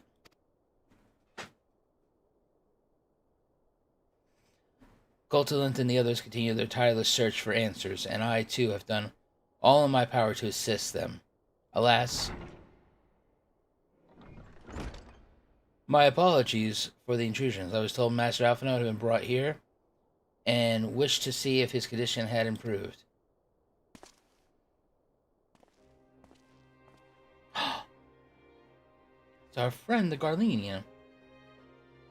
Master... shit, I can't remember his name. Maxima. Master Zavrax, I have heard your part you played in driving back the Empire's forces. Thank you. That you were able to stop them, if only for a short while, gives me hope. I realize how strange such words must sound coming from a Garlean's lips, but I speak them out of the love I bear for my homeland, because I wish to see an end to this bloodshed. That is why I chose to share all that I know with the Alliance. Though I will surely be branded a traitor, I am content to bear that ignominy. Twill seem a small price to pay if it helps to prevent the conflict from escalating any further.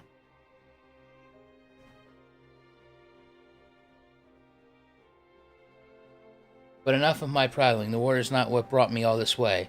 I came to see Master Alphinaud. An acquaintance of Zavrax and Alphinaud's, are you? Well, far be it from me to turn away good company. If you'll follow me, sir.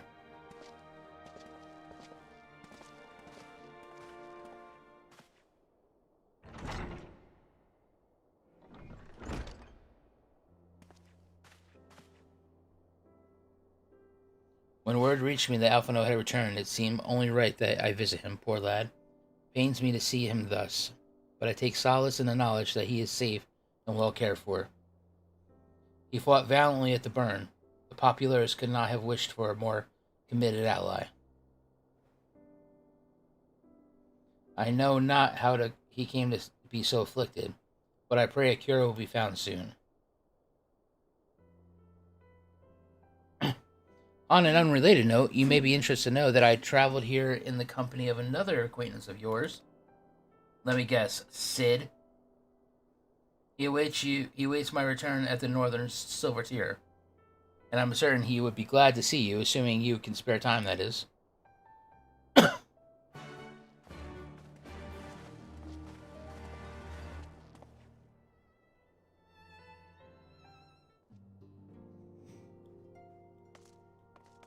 I think you guys just don't want to hear me butcher words.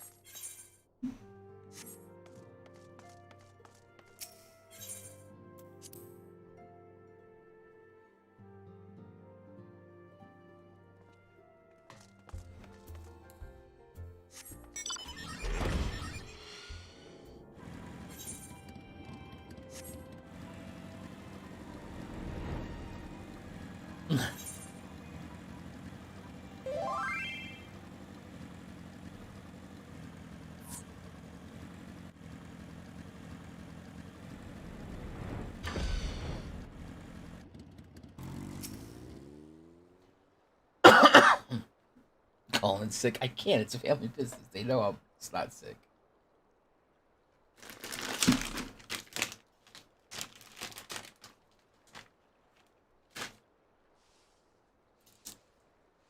There you are. I was beginning to think you would not come.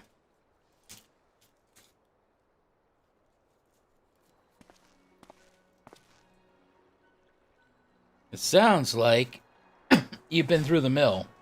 You should have called me. Though I must confess, tracking down missing souls isn't exactly where my field of expertise. As you may have surmised, I heard much of Master Garland growing up in Garlemald. Indeed, he has long since been a source of inspiration to me. Most Garleans would say he is a traitor, that he turned his back on his country. We of the populace, however, consider him a revolutionary, a man willing to defy the Empire's dream of subjugation, that his inventions might bring about a better future for mankind.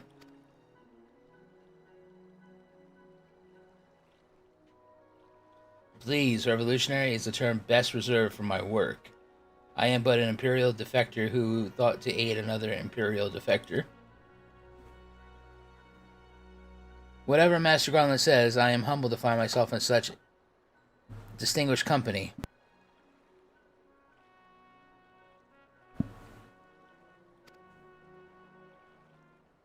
Speaking of distinguished company, we heard from Rahaban that you ran into an old friend of ours in the burn.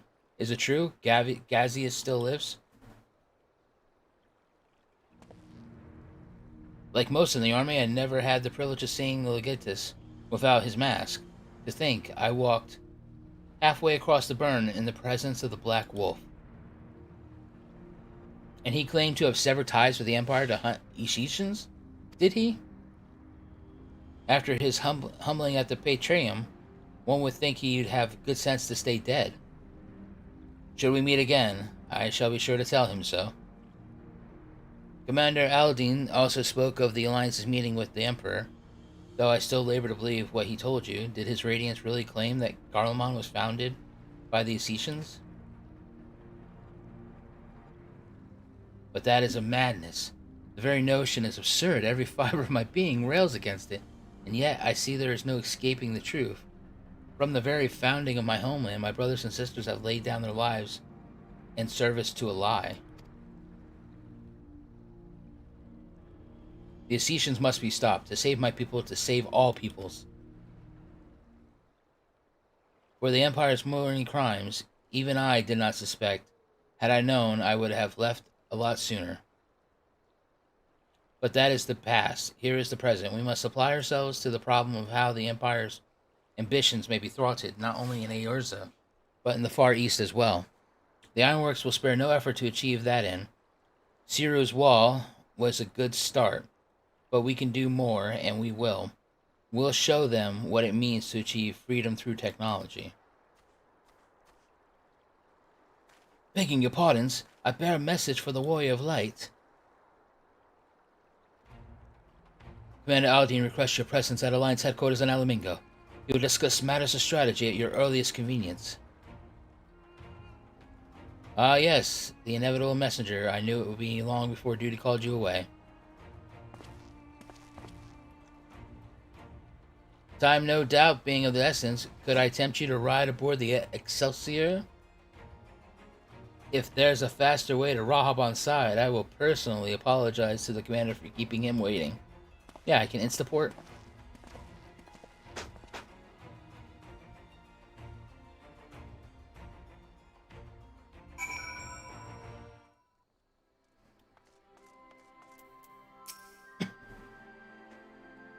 I swear, every time you board my airship, you seem to be barreling headlong into danger. Every time you somehow contrive to emerge victorious, which of course is an admirable skill. But no one is invincible, Zavrax. Not even you, so please, take care of yourself out there. I pray you remain safe from the front lines, though ill-equipped to join the fray. I shall do all I can to assist from headquarters. My colleagues and I have been tasked with evacuating casualties by air. See that you aren't among them, eh?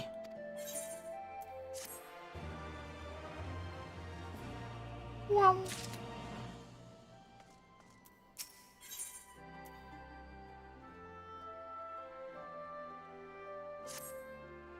Commander Aldine is waiting, sir. It would be best if we proceed to Alliance headquarters at once.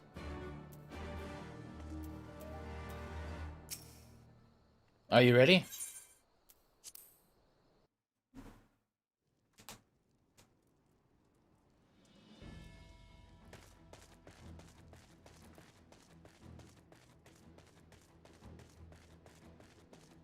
Where the hell is this one-armed bastard at?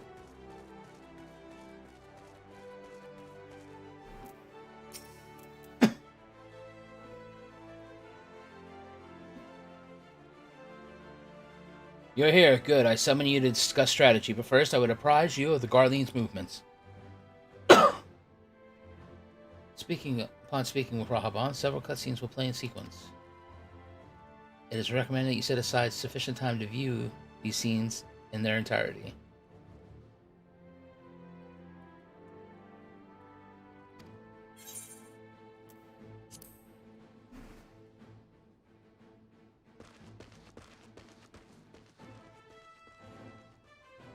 There have been several skirmishes along the border, but as yet neither side has delivered a decisive blow.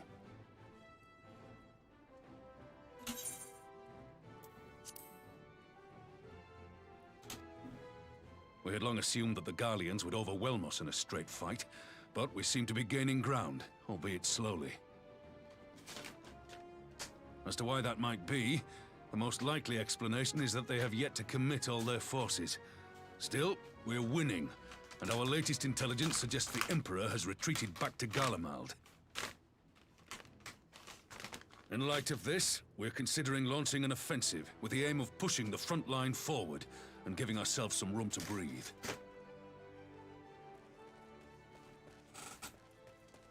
Commander! The Imperials! They've broken through our defenses to the east! What? Our scouts say their forces are being led by Lord Xenos. Son of a bitch. Lord Heian and Commander Hext have taken their troops to provide support, but we don't know how long they can hold out. So, they've been biding their time, waiting for his arrival, have they? Very well. Send word to our allies, requesting reinforcements for the front line.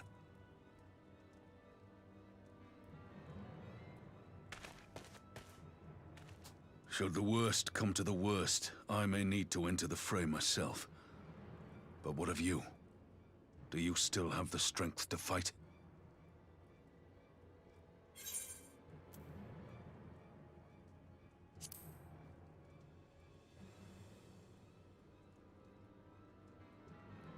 Much obliged. Given the choice, I'd take you over 100 soldiers. But Commander, we can hear you! Why won't they open? Please, I bid you open.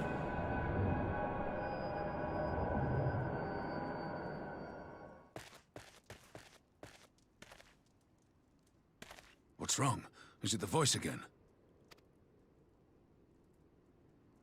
Are you sure you're in a fit state to do this?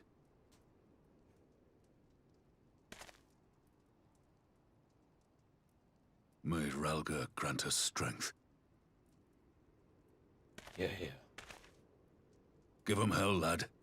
I, for my part, will defend this place to my dying breath.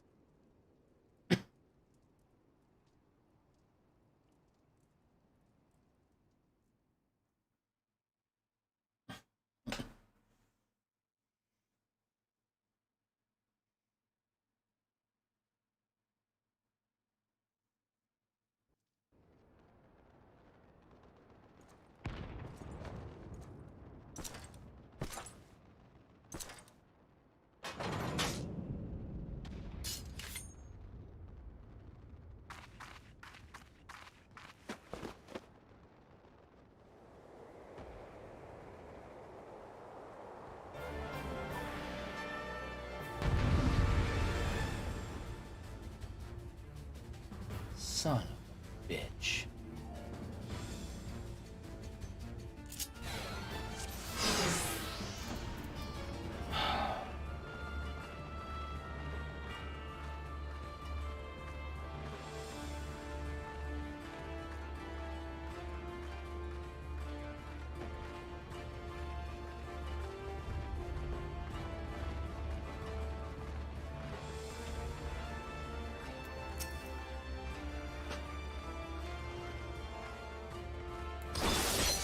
Yeah. Ready? Yeah.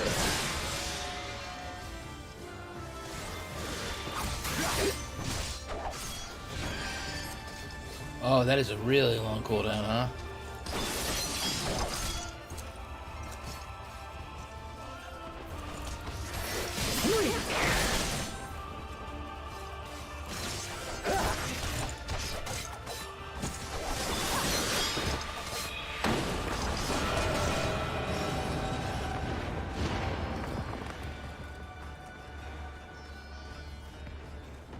This one's for you, Ida.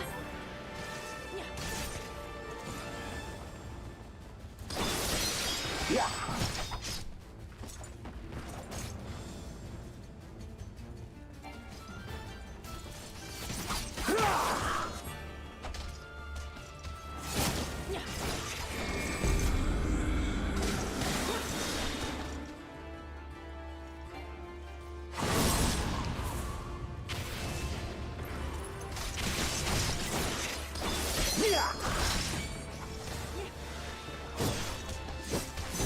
Oh, damn it.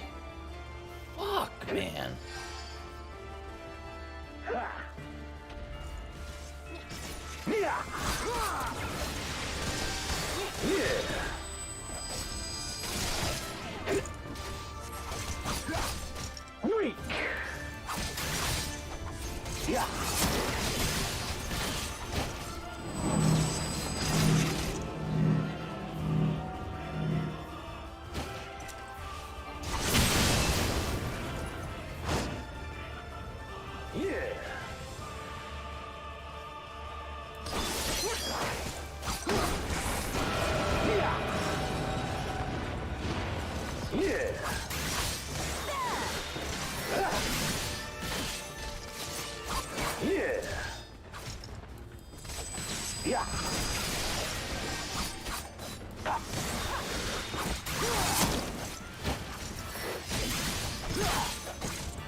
Here it comes.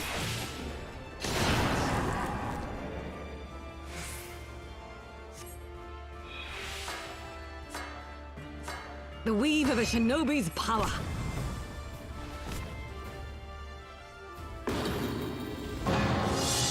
The art of my forebears.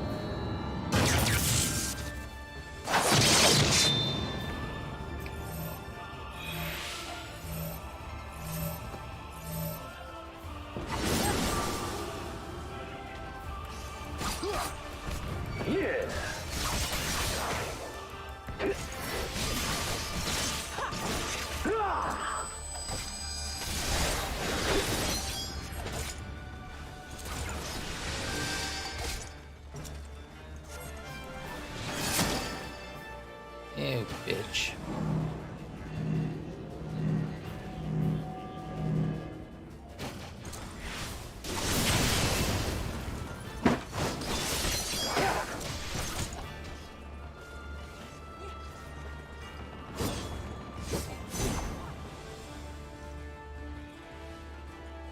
Somebody else.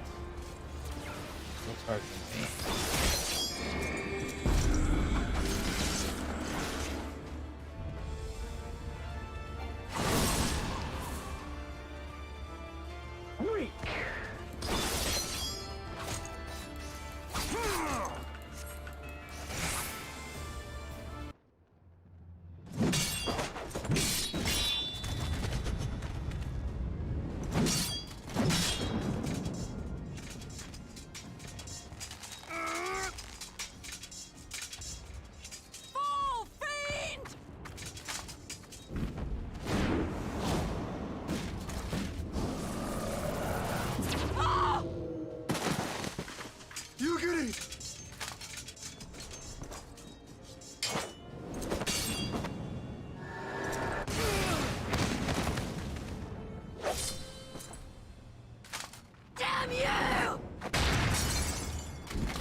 Magic with a Garlean body.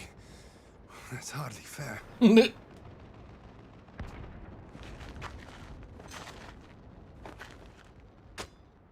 Still, he must be stopped, no matter the cost.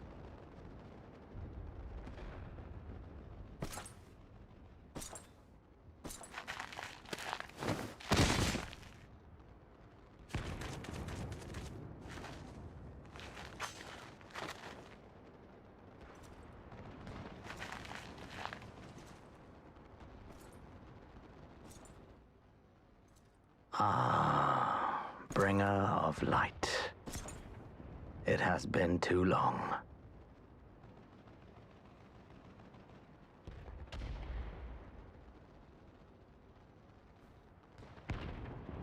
No words to mark our reunion? So be it. Equilibrium must be restored. And only your death will redress the balance.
damn it, that fucking hurt.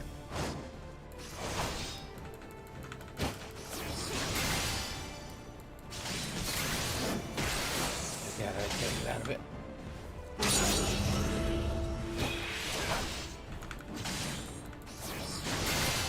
Sword. Wow, that's a complete effect on it.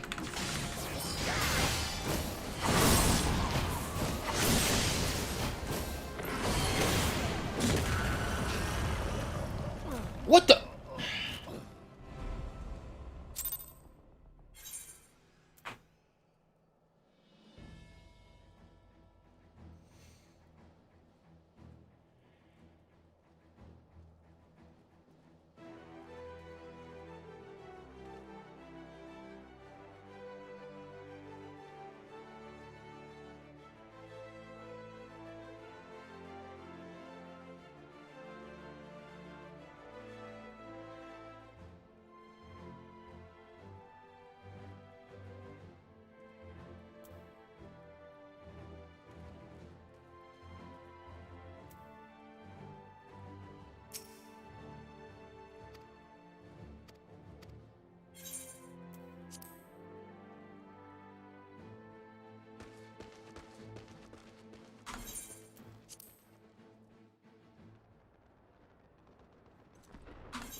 Ready?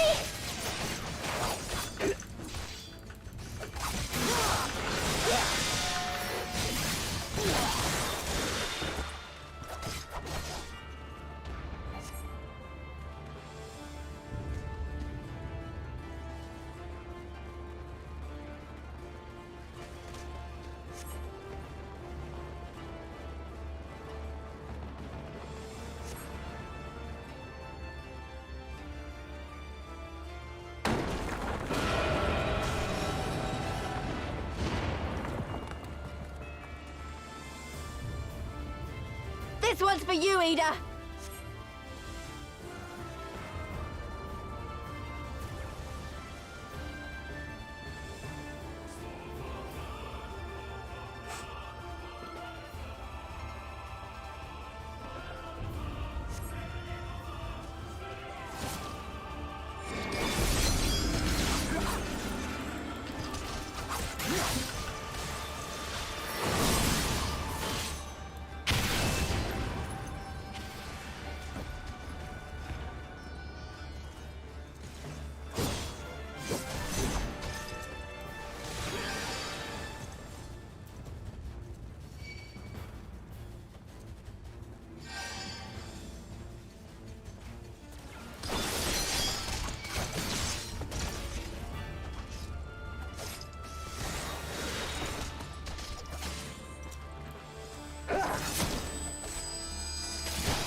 Here it comes!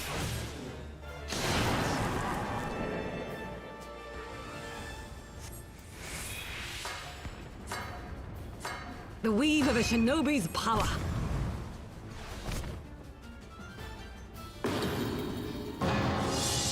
The art of my forebears.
I see.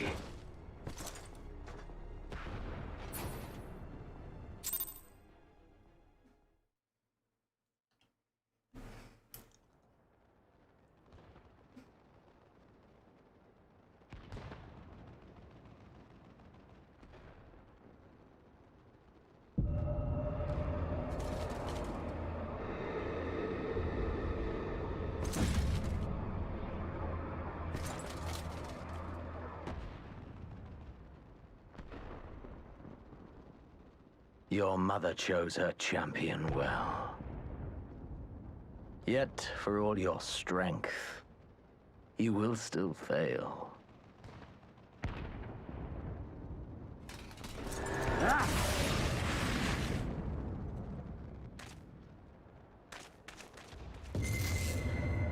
Please, I beseech you.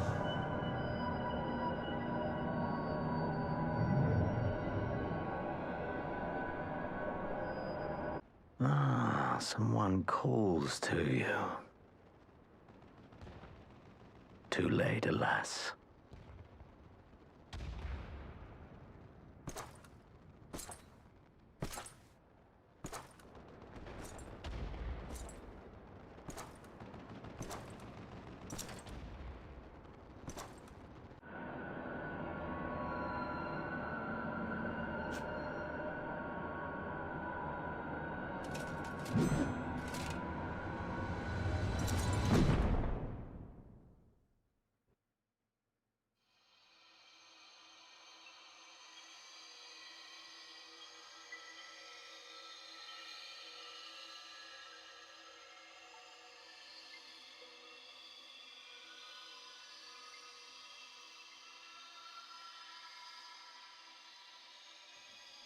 Thank God.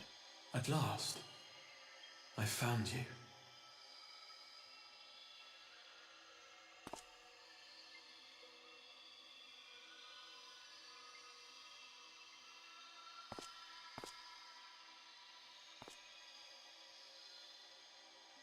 Please, there's no cause for alarm.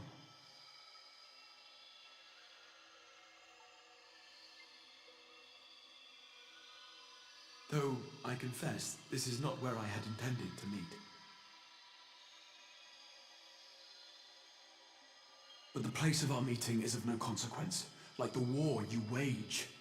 Win or lose, the path you walk leads only to oblivion. The better path leads you here, to me. I have need of your strength.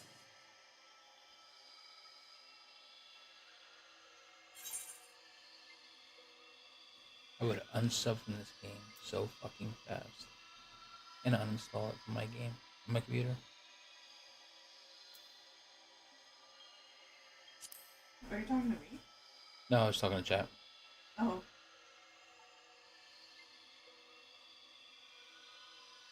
I'm afraid such questions will have to wait. We have precious little time, and your work is not yet done.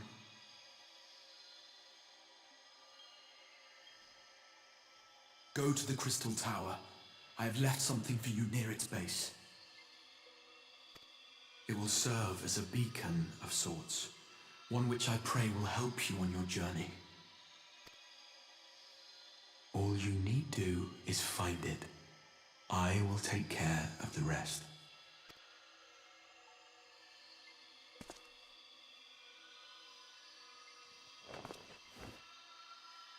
Soon, we will throw wide the gates, and the path to the first will be yours to walk at last.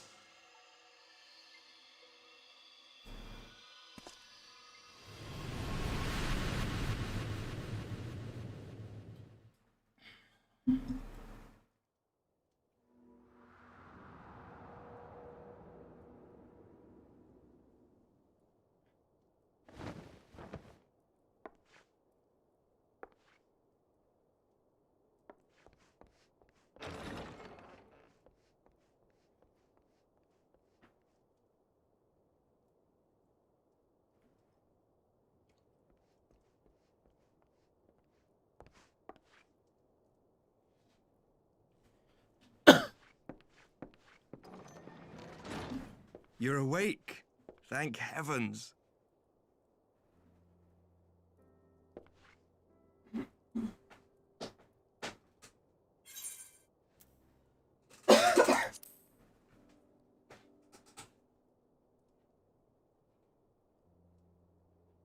I see you recall that much, at least.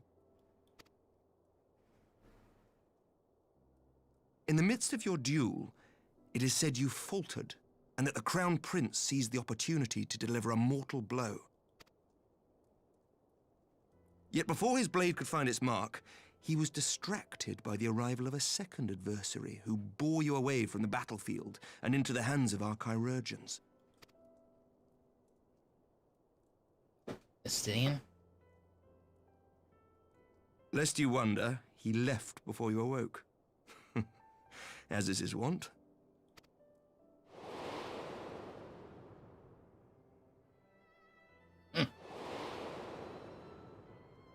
Estinian never was one for emotional farewells.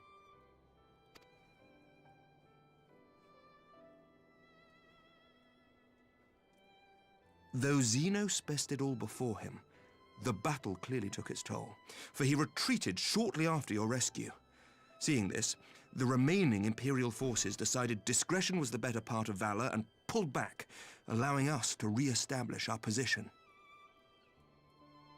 We have since received word of renewed unrest in the provinces, doubtless inspired by the efforts of the Eorzean Alliance and our Far Eastern allies. Nor does the good news end there. We have also come into possession of intelligence suggesting unrest within the Imperial Court. This would certainly explain why both the Emperor and Lord Xenos appear to have abandoned the fight. A long-awaited ray of hope in these dark times.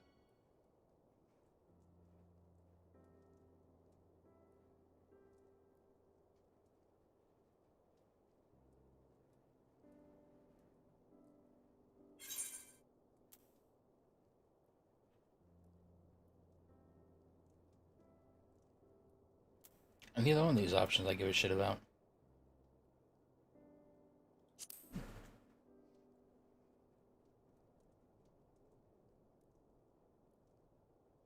Yet to awake, I'm afraid. But please, concentrate on your own recovery for now. Don't tell me what to do. You have carried the hopes of some half-dozen nations, and we are all eternally grateful for your efforts. But no one is without their limits, not even you. I need to get across the tower. Let's go. Leave this fight to us, my friend. You have earned your rep. That's me what I need to do. But before I forget,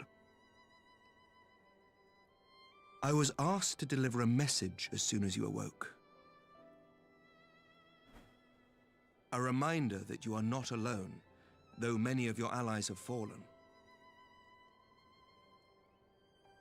When you are well and rested, you are to return home, where friends will be waiting for you. I don't have a home. I'm a sellsword. Now, if you will excuse me, I must return to the front. May we meet again soon, under happier circumstances.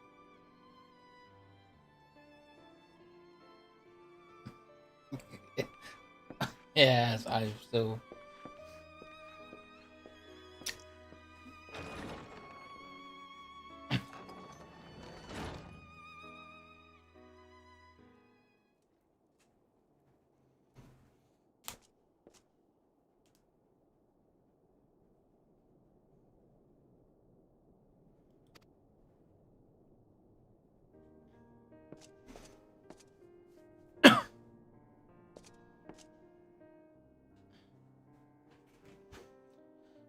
Oh shit, stop. Ow. When I heard that you collapsed on the field of battle, I confess I feared the worst. But with you standing here before me, I see now the reports of your defeat were greatly exaggerated. Thank the Fury. As long as we may have you, history suggests that we have a fighting chance. Speaking of fighting, you may be surprised to hear that the war efforts can already be felt even here in Ishgard. In anticipation of a need for reinforcements, Ardirol will soon be departing for the front lines with a contingent of our finest knights. I would advise you to stay until your strength has returned, but I know it would be an exercise in futility.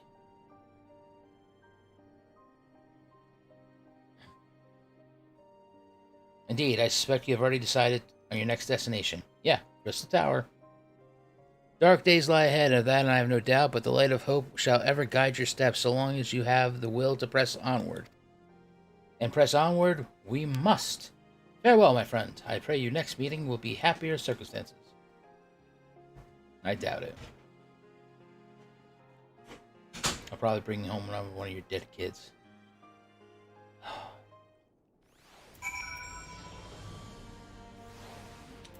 I don't want to return to the Rising Stones.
Listen, the tales of my death were greatly exaggerated.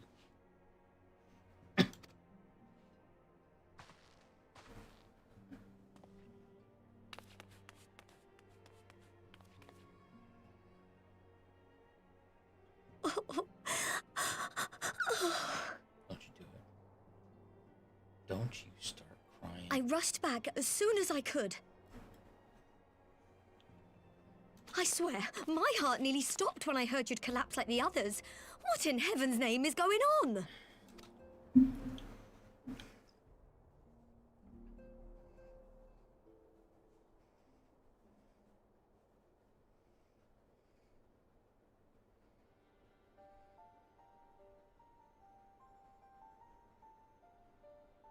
Win or lose, the path you walk leads only to oblivion.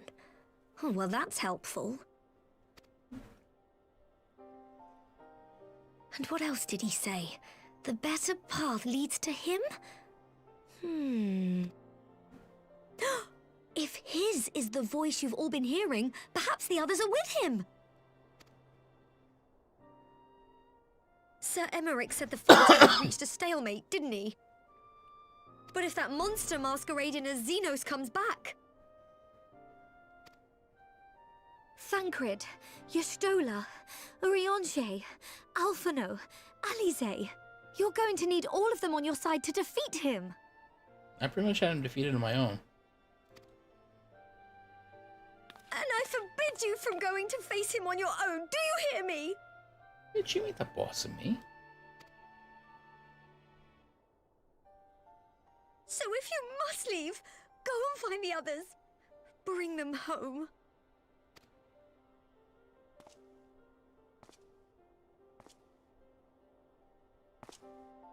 Listen, don't you have something to go mail?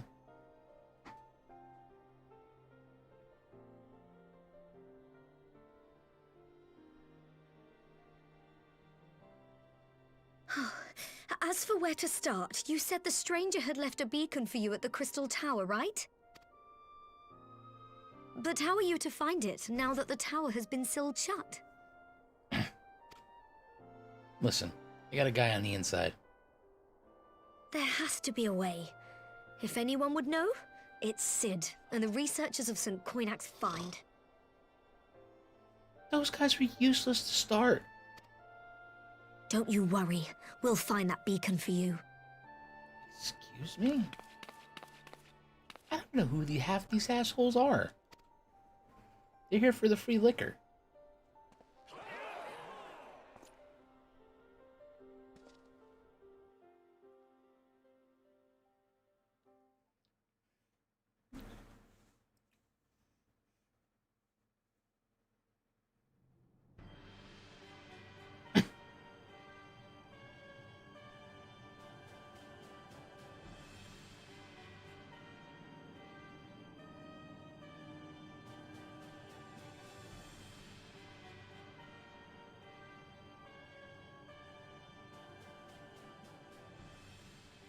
I pray you have good reason for abandoning the front.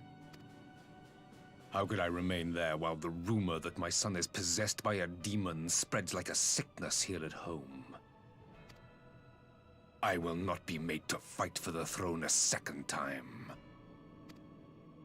But what of you? Did you not tell me you would destroy Eorzea's champion with the ease that one might swat a fly? A minor setback. He will not escape me again. Where is your grandsire? I would have words with him. How should I know? Do you hide from each other's sight as well? I imagine he's doing what all Ascians do. He must have found a way to take advantage of this turmoil. Men are not pawns to be played with, Ascian. You underestimate us at your peril. This war will not be decided by you and yours. Man must choose his own fate, and I, for my part, will do all within my power to see Garlemald emerge victorious.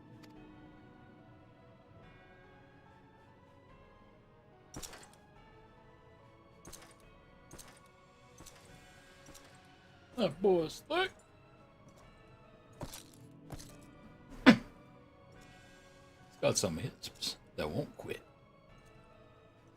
You know, for somebody who cares about the throne, I hardly see you sit on it. Pray forgive the intrusion, Your Radiance, but the requested preparations are now complete. We stand ready to begin production of Black Rose upon your order.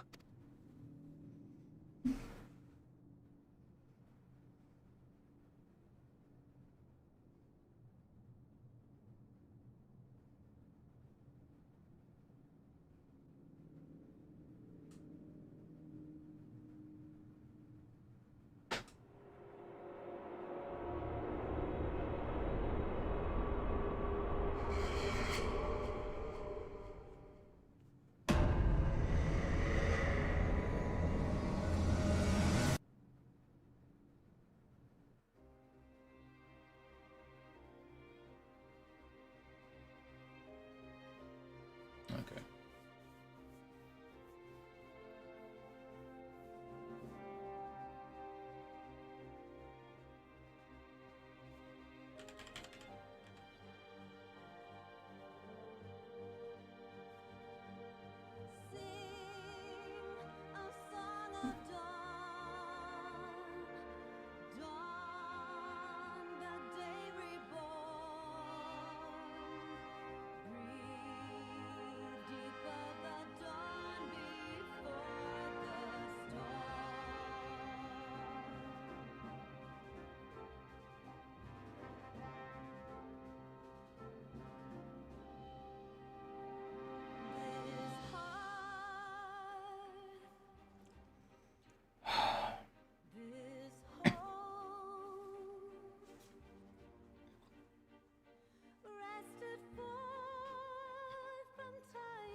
I would place this expansion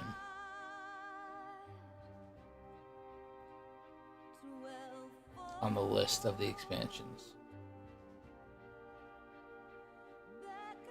below World of Warcraft's worst expansion.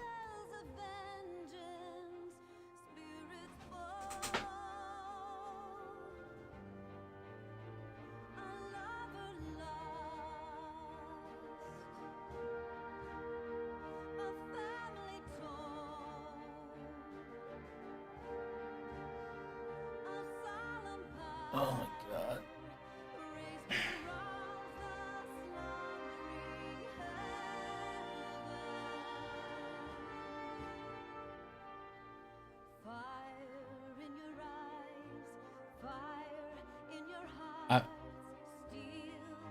This expansion actually made me want the Garleans to win.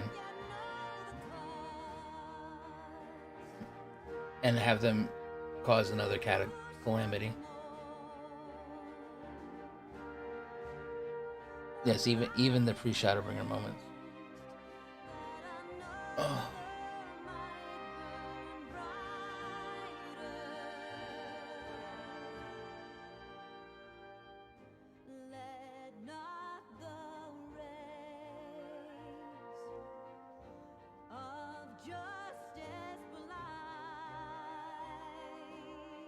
Oh no, it is that bad.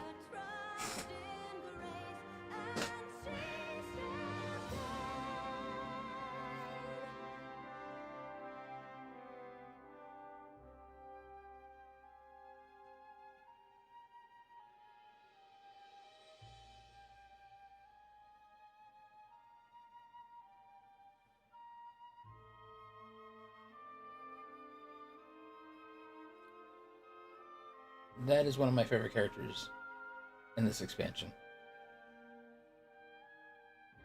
It's Yosetsu. It's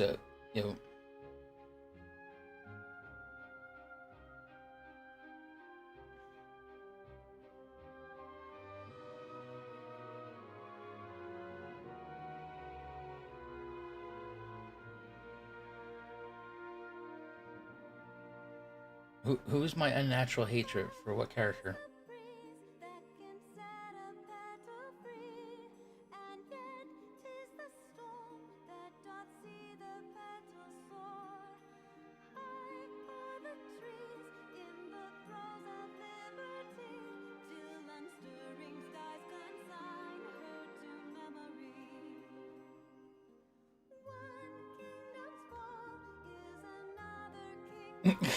I don't know which character you're referring to.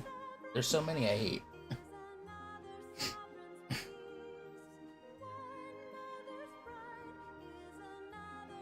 And honestly, it's not even Thancred.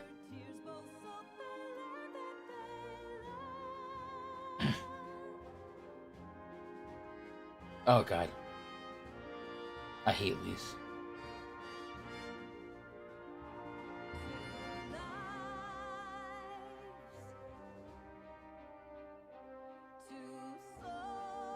I feel like Thancred is a character who, because of the actions of a Scion, once again, Thancred could have died honorably in that tunnel, defending Ishtola, but she teleported him away with magic that removed a part of him. And thus he has to suffer with not having that part anymore inside of him. And he did everything he could this expansion to try to make up for that limitation he now has. While I say he's useless, that's because technically he lost something else of himself. But he still attempted to do the best he could with what he had. So I don't hate him for that. He's just another character, like the Warrior of Light, who got screwed over by the Scion's stupid actions.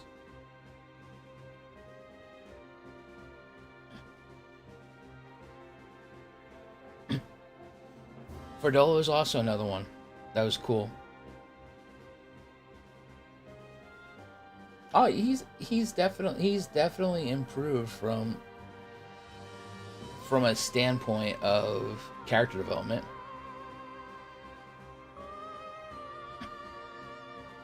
But I mean, other than that,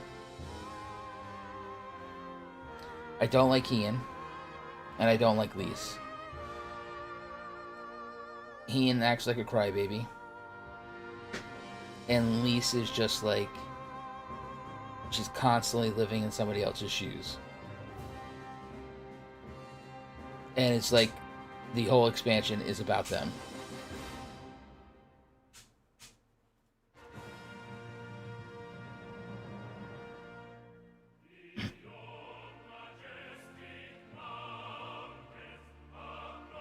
But other than that, oh my god, this expansion just dragged on too much. I mean, even the stupid things with the animals that gain sentence. I did all 4 of them. And that was stupid. I was like, why is this back and forth, 800 times? It's such a poor game design.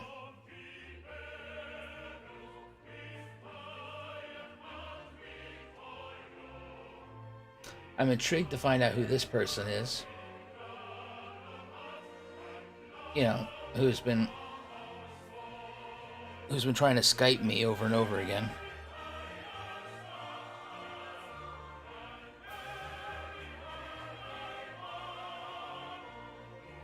Oh no, I'm not upset with the whole lore of it. I'm upset with the questing.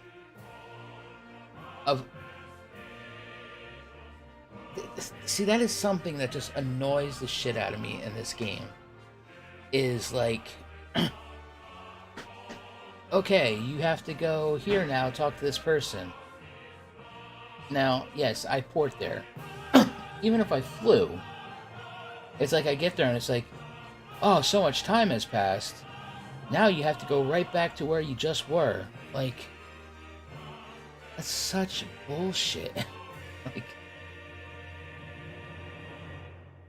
instead of making me run back to go talk to another turtle, just keep me there and let me just quest, trial, quest, trial, quest, trial, quest, trial, and be done with it. It would have been so much better than having to pour it out, fly back, pour it out, fly back. I wasted more time doing flying back than the actual fights. And the fights were cool. And that's the worst part. The fights were cool, they were fast. It's just... I hate the Azim steps. I hate those stupid tribes.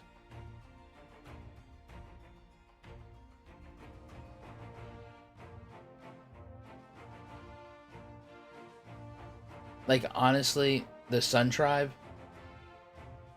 reminds me of Blizzard Staff. How the head guy is trying to get with every single chick he comes across. I was just like, this is so obnoxious.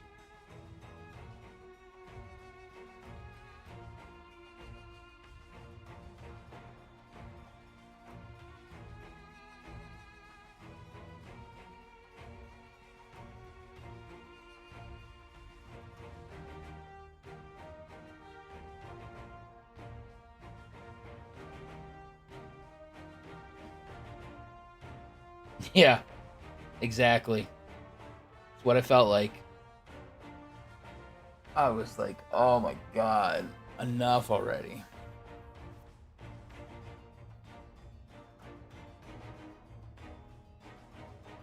Don't get me wrong. Every zone that they create is beautiful. Even the burn area is nice looking for what it is. Like, their art department is off the chain. But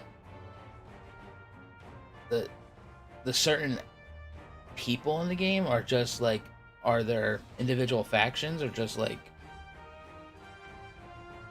enough's enough. Like, oh my god.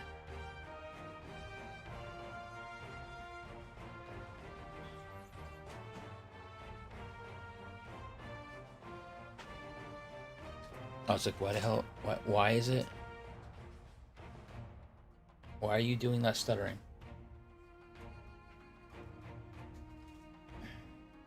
I mean, Christ, it's credits. This should be killing my graphics card.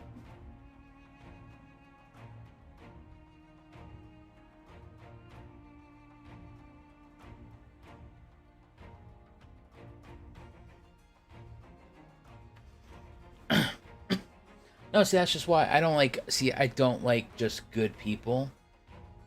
That's why I like Yosatsu, whatever the hell you say her name.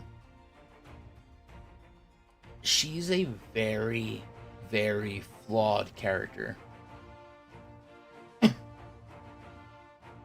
And she's very well written. Her story makes sense. And you can relate to why she's so angry. Yes. I mean, that's a character I like because it's very...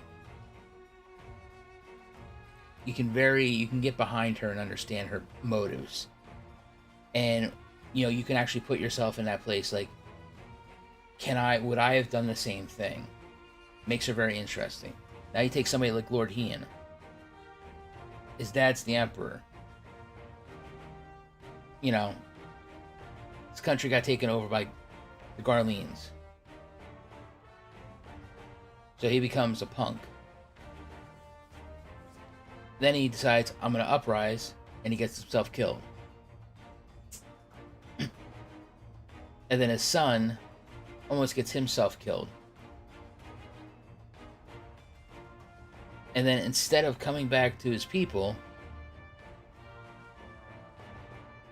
we basically have to find him and beg him to come back to his people who need him. And he's just like, oh, just hand me over to them and they can kill me. Like, that's not an interesting character. And then the whole entire time, it's just, woe is me, woe is my people. Because your people are like, well, yeah, you left them.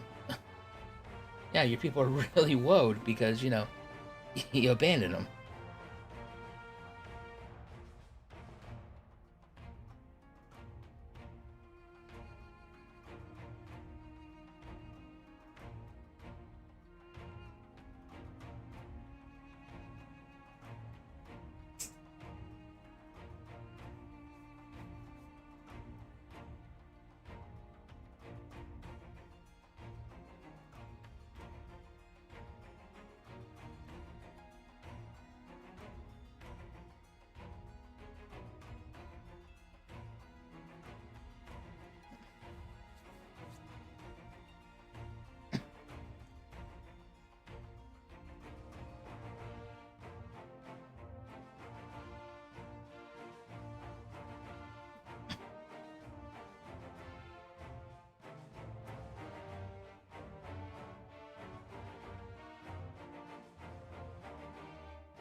Now, see, he asked a question that would get him out of his responsibility.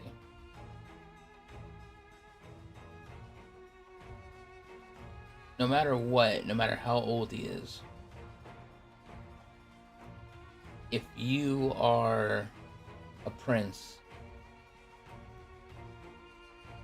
your job is to take after your subjects, to watch them, to protect them.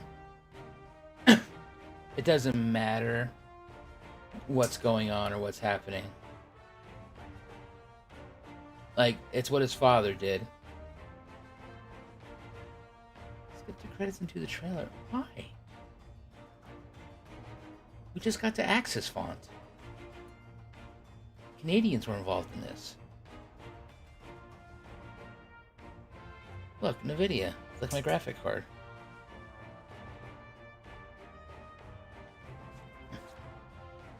Oh look, there was guest creators.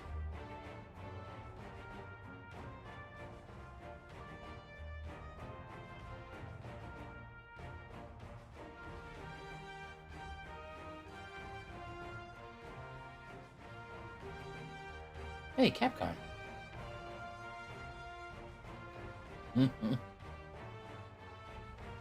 What about Joda Godo? Or Toru Osane? And then there's some special thanks. Like, we can't pass these people up. Like Kiichi Honda. Or Ruby Asami.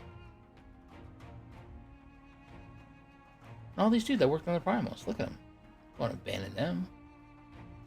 And all these people that just collect a paycheck from Sony Entertainment. You know, they gotta get recognized. And these two dudes that probably donated Alienware stuff.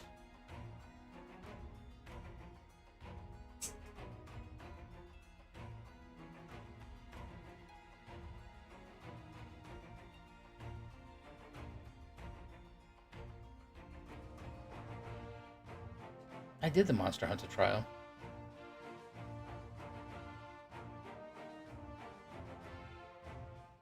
And all the Final Fantasy X14 players, see that? We would have missed that if I skipped this. And this dude's nickname is Mr. Headshot. I've done that. Fuck that dragon.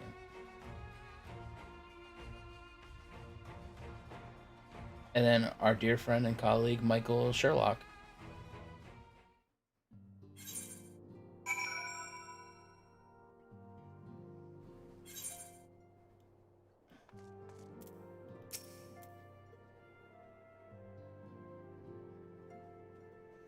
I knew you'd be alright, and to celebrate your return, I made you this, a brand new traveling outfit. Oh, I do hope it fits. Oh, sweet Jesus Christ.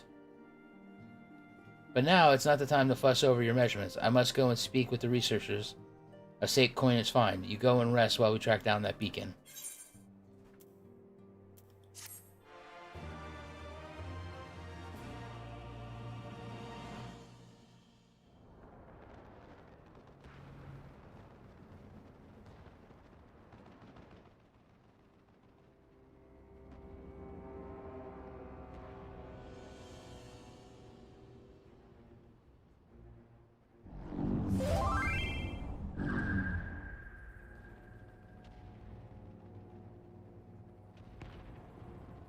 My enemy. My friend. Had I been but a step faster.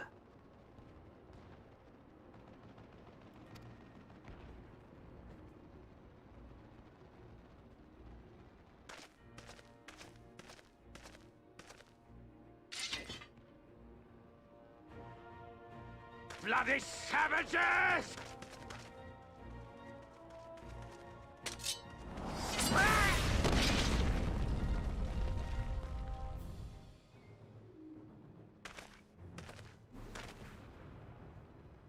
A pity your hunt leads you elsewhere. Not that I am surprised.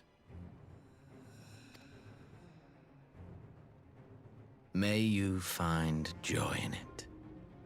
Grow stronger, more savage, and savor every triumph.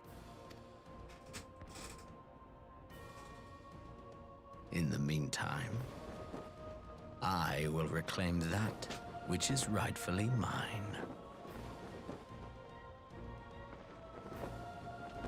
Do you remember what you did that? No.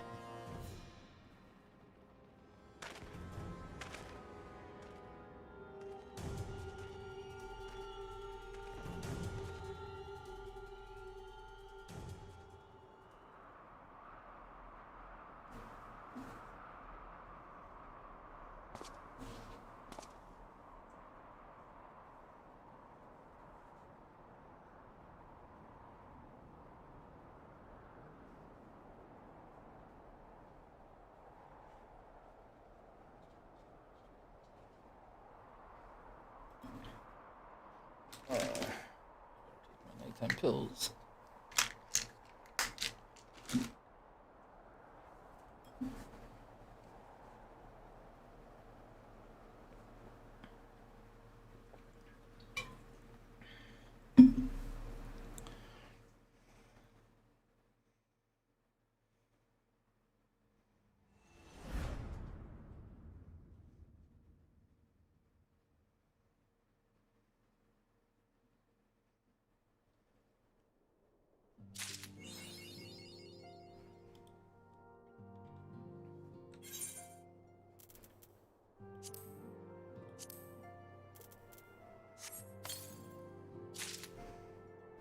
I got jacket, gloves, trousers, and boots.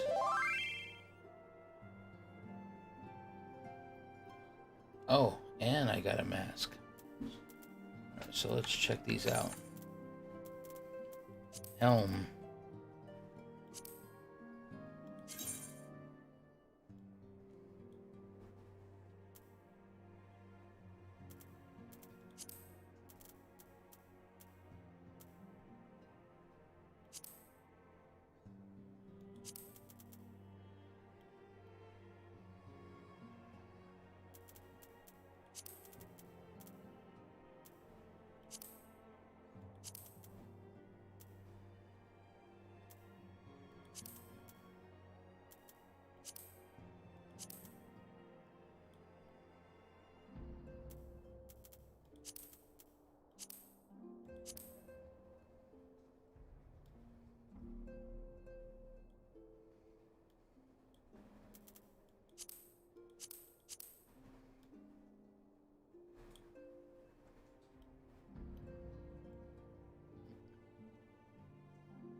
I mean, I'm not opposed to it.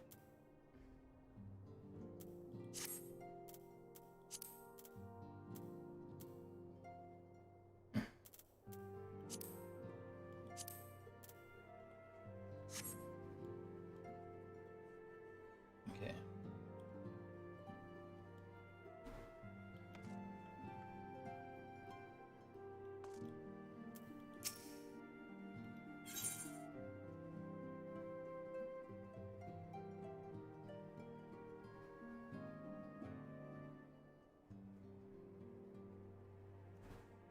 It's gonna give me a 385 weapon, which I don't need. All right, I'm going to bed. Good night, everyone. We will try to pick this up for Friday.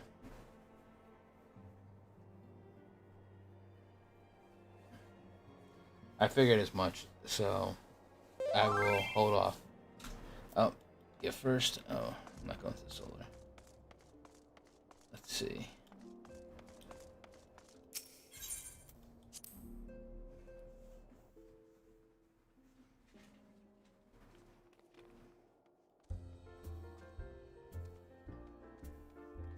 Where's the solar?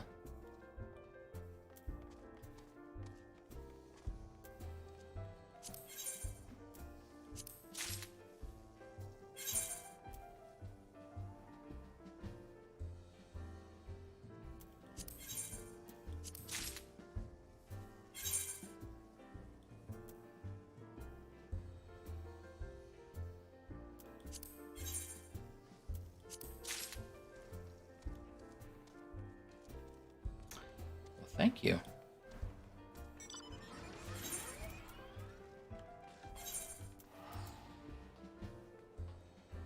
God damn, look at that sword.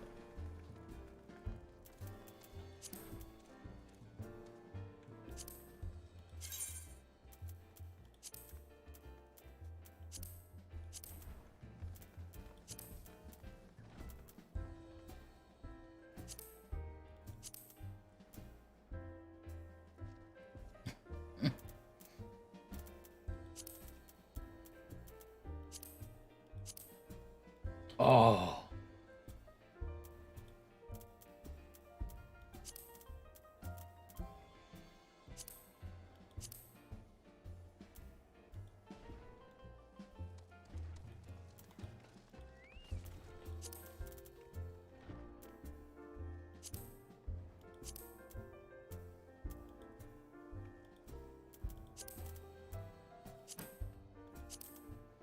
Of Jesus.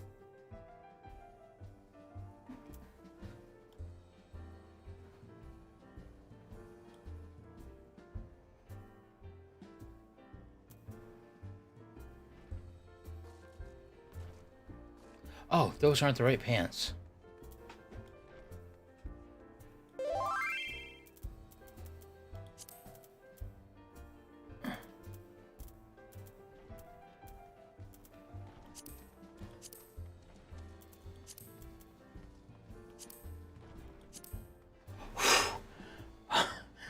Whew. I was like, man, that set was really good until he got to the pants and the boots.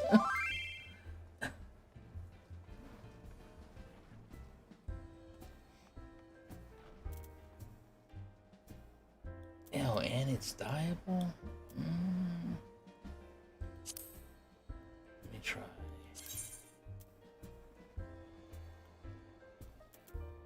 And what if I go with black? No, I'm not really liking the black. Oh, gray's not bad.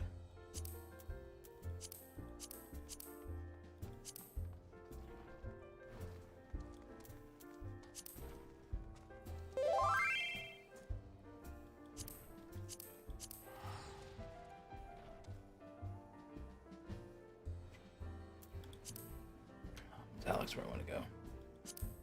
Metallic brass. Metallic yellow.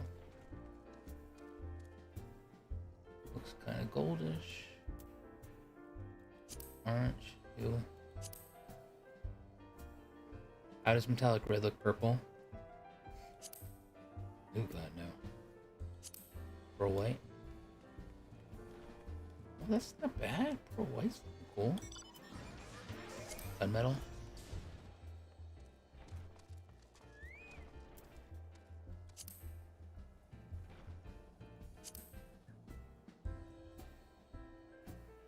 Brass.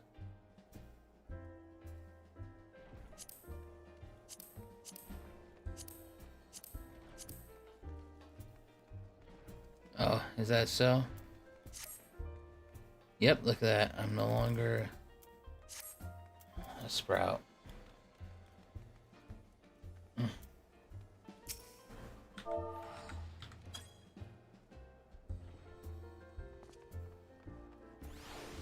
Oh, I'm not